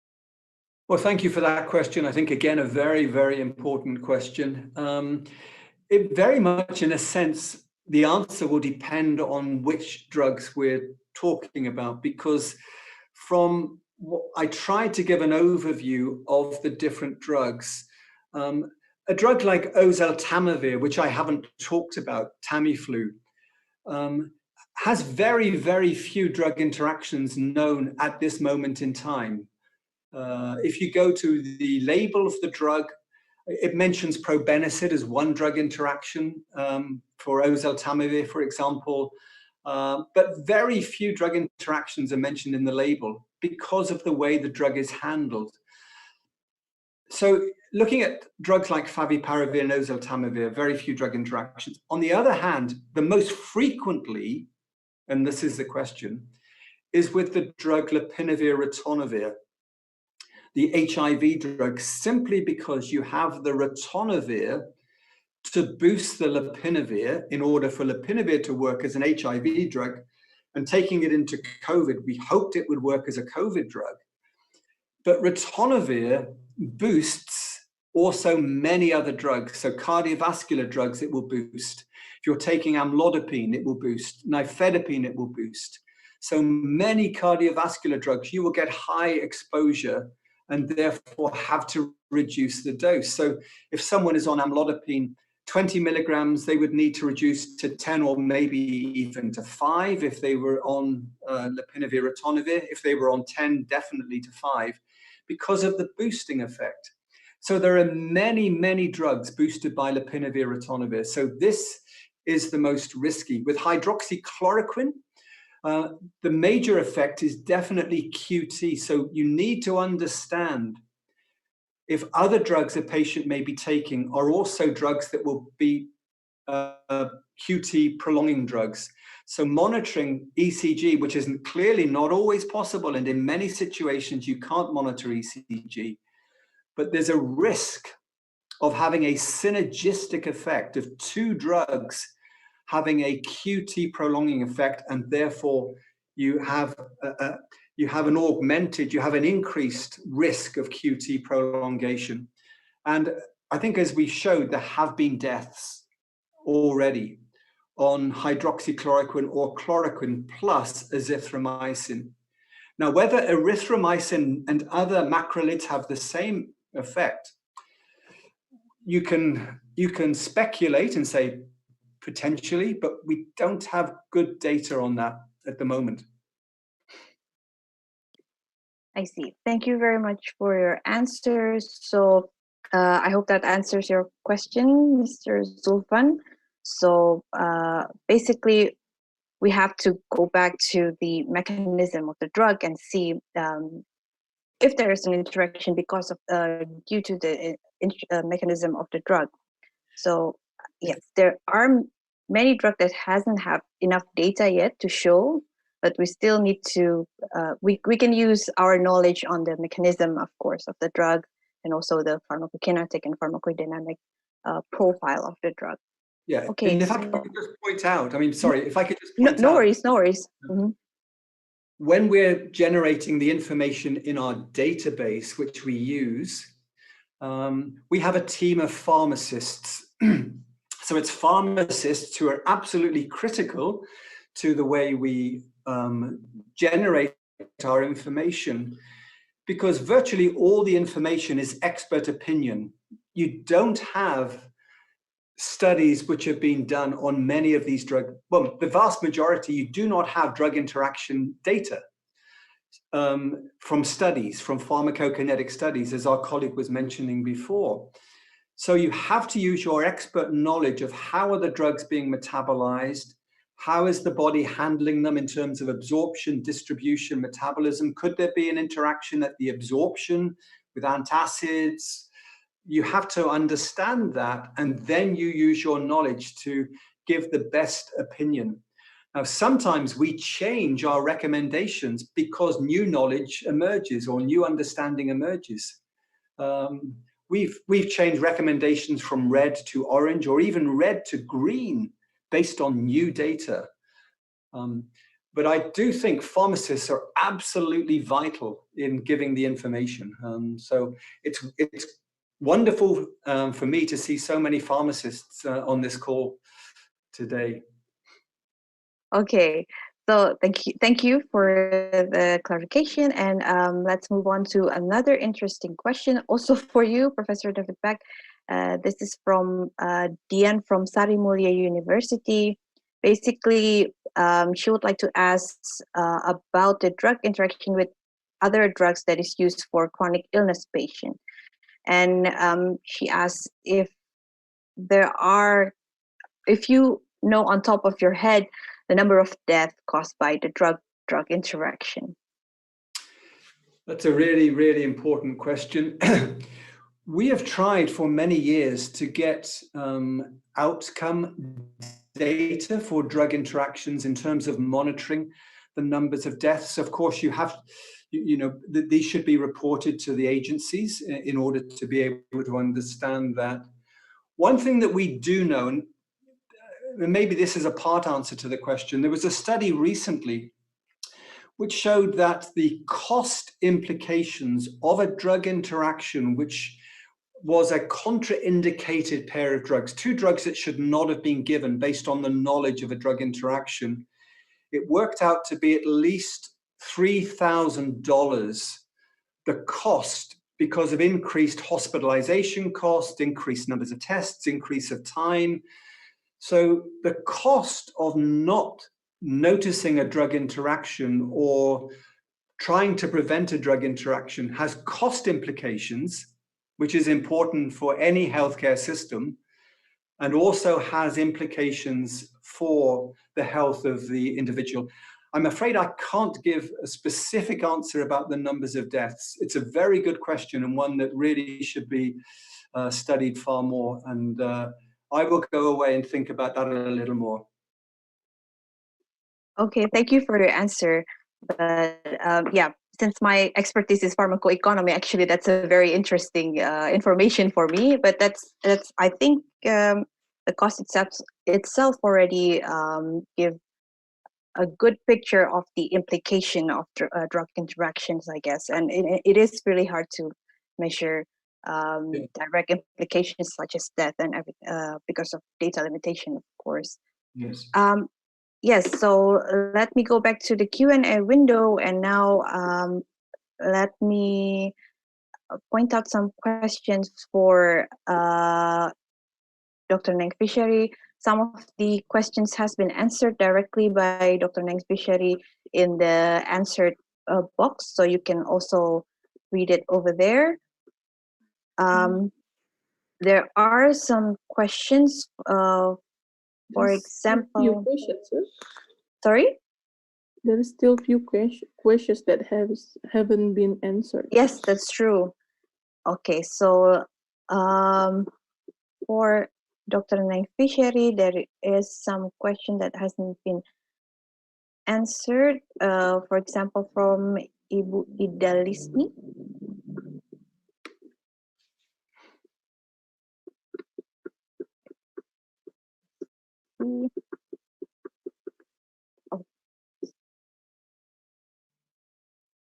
So, or maybe I will start with first from Rustianingsih.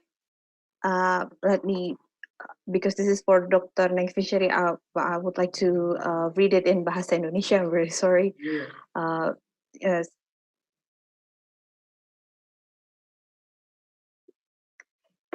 Ada pertanyaan dari saudara Rustianingsih kepada Ibu Neng Fisheri, apabila obat seperti aminofilin injeksi dan brikasma injeksi digabungkan, sering sekali mengakibatkan takikardia. Apa tindakan yang seharusnya dilakukan seperti itu, Bu? Iya, terima kasih atas pertanyaannya. Ini saya belum sempat mencari ya terkait jenis interaksinya yang terjadi. Tetapi yang bisa dilakukan seperti yang disampaikan di awal, kita harus tahu mekanisme interaksinya di mana gitu ya. Itu sangat penting untuk menentukan solusi. Jadi kalau misalnya mekanisme interaksinya dikarenakan di interaksi farmakodinamik, mau nggak mau ini harus, ini kan enggak ya, aminofilin, satu lagi ya, jadi saya kurang tahu ini jenis interaksi yang terjadi seperti apa. Kalau di farmakokinetiknya bisa dicoba adjust dosis, karena ini kan injeksi ya, nggak mungkin jeda, jadi bisa dicoba adjust dosis, diturunkan, kemudian dilihat apakah efek terapinya masih ada atau tidak. Selama ini perlu dilihat juga apakah interaksi yang terjadi itu sifatnya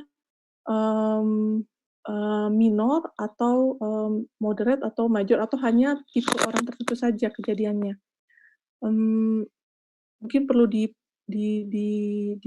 periksa terlebih dahulu kondisi pasiennya apakah mengalami gangguan ginjal ataupun gangguan hati, sehingga saya tidak bisa memutuskan di sini ya bagaimana solusinya, karena banyak faktor yang harus kita lihat sehingga kita memutuskan solusinya harus menggantikan obat atau diturunkan dosisnya atau seperti apa. Ya, jadi harus dilihat dulu kondisi pasiennya. Seperti itu mungkin yang bisa saya jawab sekarang, Bu Nina. Karena ini sangat spesifik ya kondisi kasusnya, dan saya harus cek dulu, jadi tidak bisa saya berikan solusinya untuk kondisi sekarang. Mungkin sebagai apoteker yang bisa kita lakukan adalah kita identifikasi dulu potensi mekanisme interaksinya seperti apa. Kemudian kita lihat faktor-faktor resiko yang menyebabkan kondisi tersebut.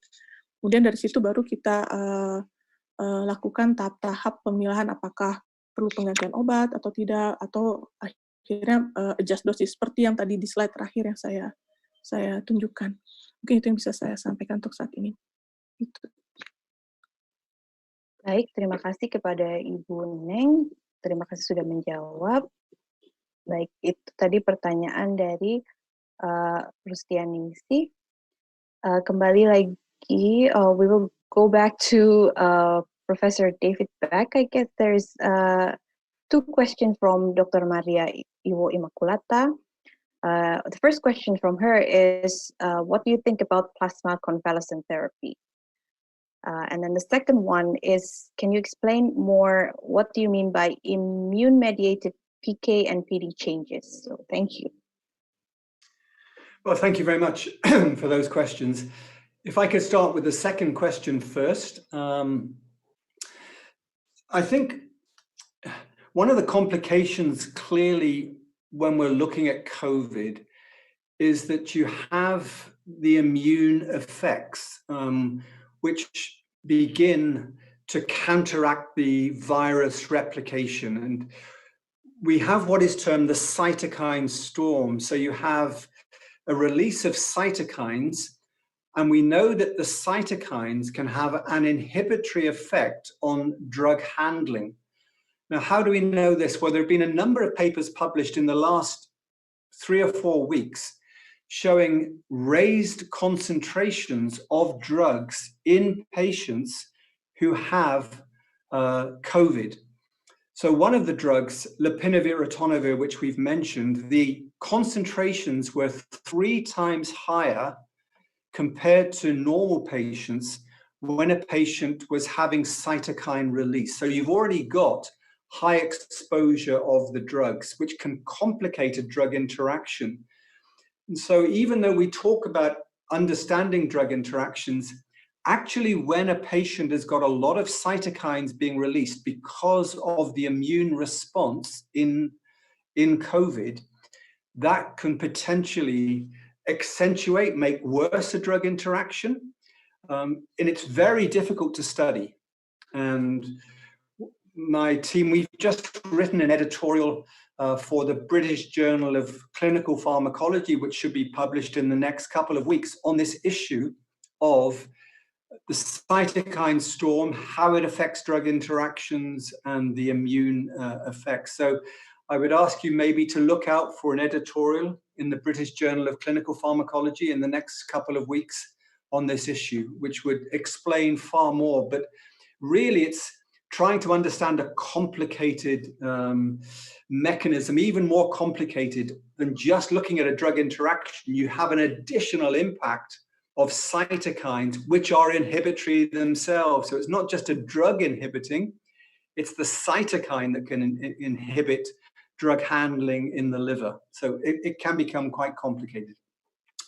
The other question about convalescent plasma, I think is quite exciting. So patients who have had COVID, and you take their plasma and then try to see whether the antibodies that they may have generated can have an impact in other patients and can stop COVID. I think it's exciting. We need clinical trial data, more data on this, but to me, it's one of the more exciting areas that could certainly have an impact. Okay, thank you very much for your answers. So we will be looking out for this editorial about the immune system mediated PK/PD changes. Yeah. So there are some repeating questions on hydroxychloroquine again, but I would like to point out that it has been answered. So basically, data that is currently available show that hydroxychloroquine is not as promising as 2 months ago, as I may quote you, Professor Beck. And also, the interaction between hydroxychloroquine and azithromycin is known, but because it's used as a combination, so the best option is to do an ECG monitoring. Am I correct? Yes. So ECG monitoring, and keep in mind being aware of this Q2 prolongation risk when using hydroxychloroquine together with azithromycin. So I hope that summarize those questions again. There are a few other questions that is emphasizing the interaction between COVID-19 drugs with chronic diseases drugs such as the ACE inhibitor and anticoagulant. So perhaps Professor David Beck or maybe Bu Neng also would like to comment on that question. So what is exactly the interaction that we need to be aware of between the COVID-19 drugs with the drugs that is usually being used for chronic diseases, such as the ACE inhibitor, for example? So my answer to that, I think, would be it's probably most helpful if people will go to the Liverpool website, and in what is termed the prescribing resources section, you can download each individual therapeutic area. So we have all of the COVID drugs and the potential known or thought drug interactions with beta blockers, with anti-diabetic drugs, with other lipid-lowering drugs, for example. So there are special sections that you can go through all of those individual drugs. And it's much easier, I think, to spend some time just looking rather than me just saying one interaction or another interaction. I think it would be best just to go and look at those charts. There are many, many charts and tables of all the interactions. So I hope you would find it helpful to go and download. You can download them as PDFs from the website. Okay, so thank you for your answer. So to Ms. Lina Purwanti and Ms. Ida Listi, your questions are similar about specific interactions. So as I may reiterate what Professor Beck has just said, you can go to the online resources at the www.covid19 drug interactions, if I'm not wrong. So you can go there and look for the individual interactions between the COVID-19 drug and also with other drugs. And you can there are a lot of information there to help you with your decision, I guess. Yes. So there is another interesting question. So you mentioned before that there is an interaction between rifampicin and most of the COVID-19 drugs, right? So, but rifampicin is actually the mainstay of the tuberculosis therapy. So Mr. Doni Anshar would like to question, so what should we do then if we have a TB patients who also contracted with COVID-19, because TB is highly prevalent in this country, of course? Well, of course, this is such an important question, and one that is a challenging question. Rifampicin is clearly a vital drug for the treatment of tuberculosis, not only in Indonesia, but in so many countries. And I think it's understanding the magnitude of the interaction, and interactions can very often be overcome by dose modification, and my colleague talked about that in her talk. So dose modification is possible. If you know the magnitude, if you have a 50% decrease in exposure of the COVID drug with rifampicin, then can you increase by 50% or double the dose in order to overcome the interaction?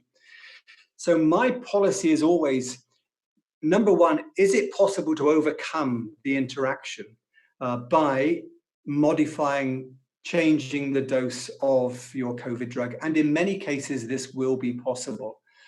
The problem that we have currently is that we don't have the study data to say that you double the dose or you increase the dose by threefold. So it's really important, I think, that information from within the hospitals in Indonesia, for example, will help support the recommendations that could be given.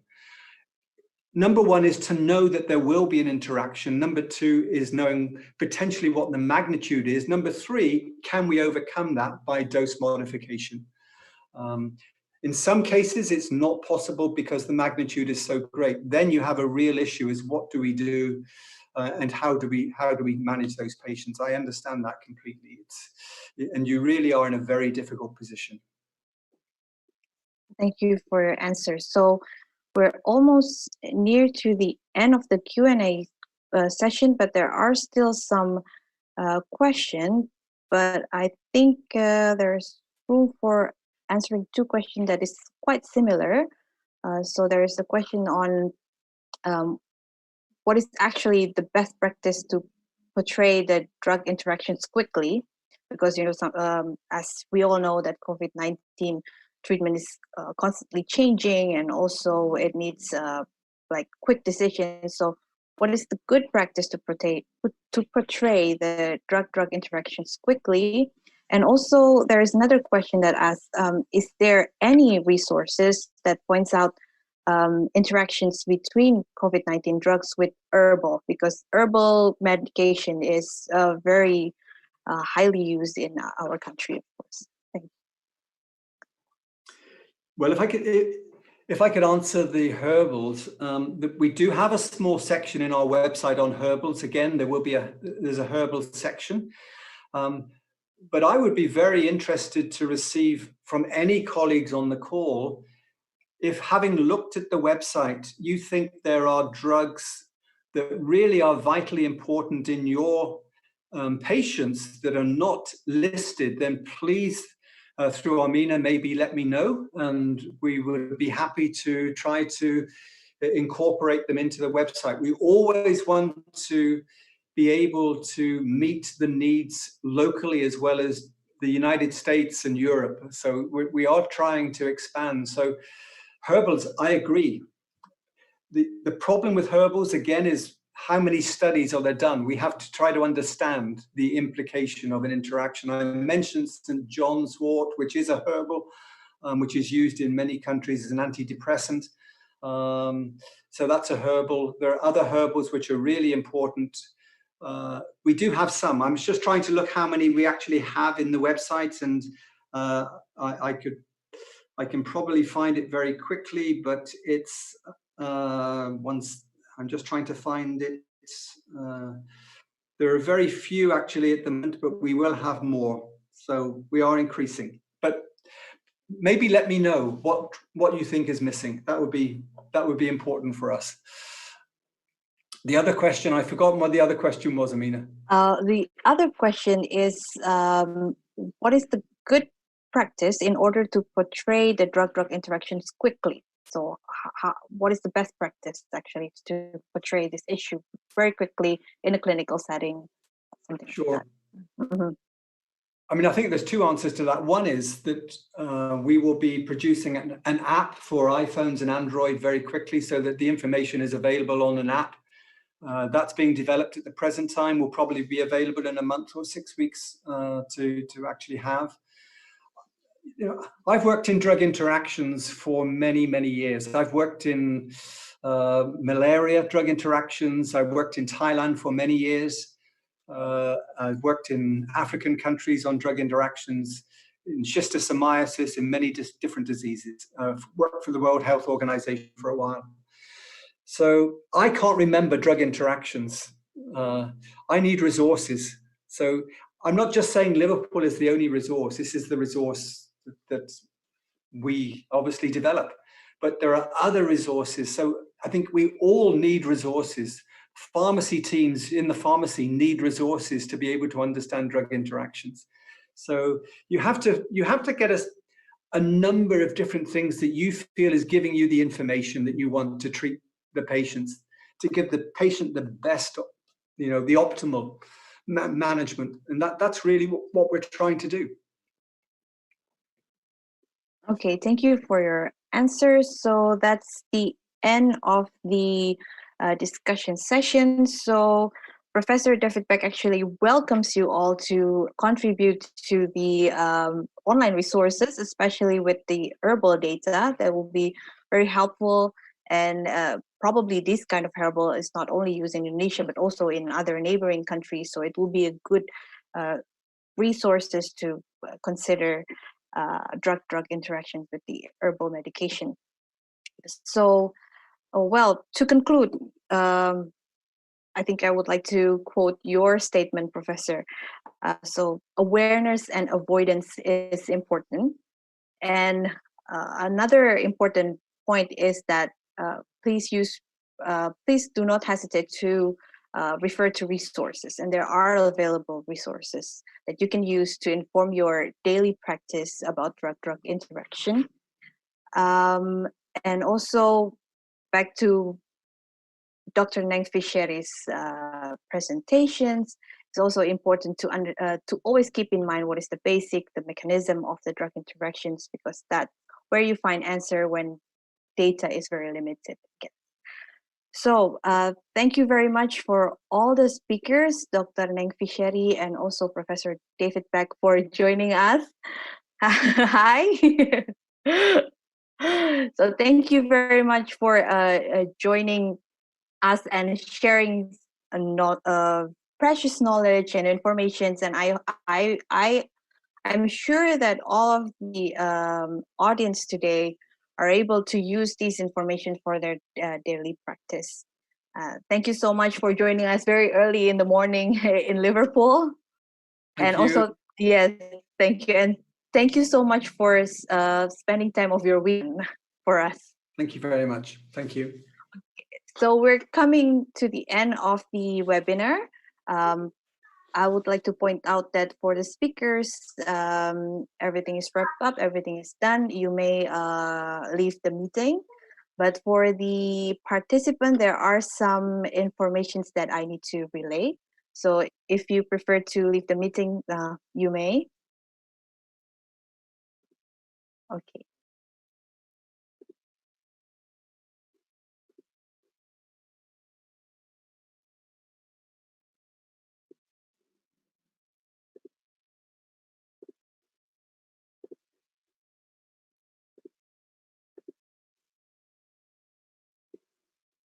Oke, untuk para peserta ada beberapa hal yang mungkin harus disampaikan oleh saya.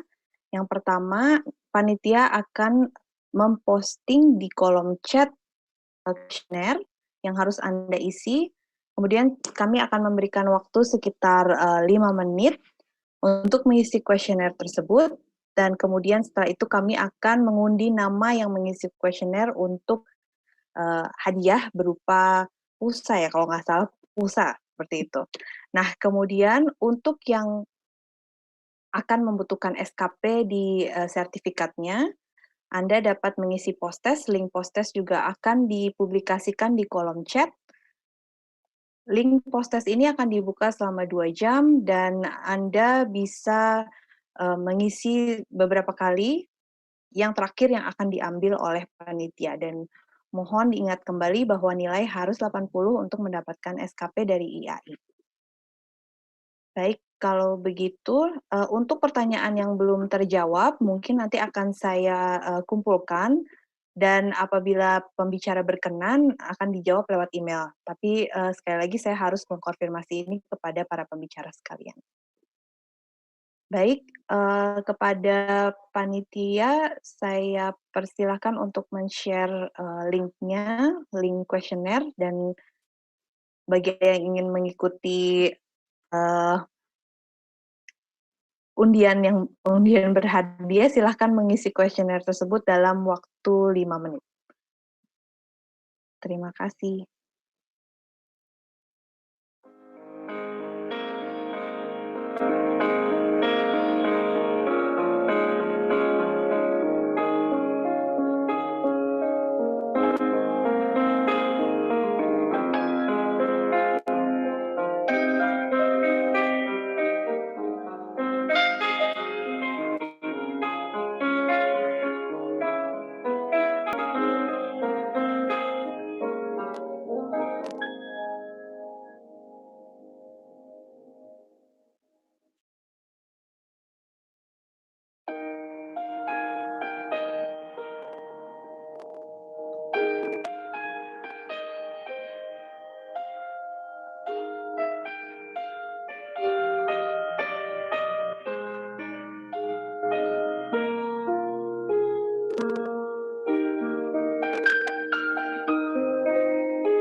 Baik, saya sudah diberikan informasi oleh pihak panitia, ada 5 orang pemenang untuk undian berhadiah berupa pulsa, yaitu Ibu Dini Lina Agustanti, Bu Astriana, Bu Hesti Renggana, Ibu Irma Erika, dan Dr. Lani Tanti.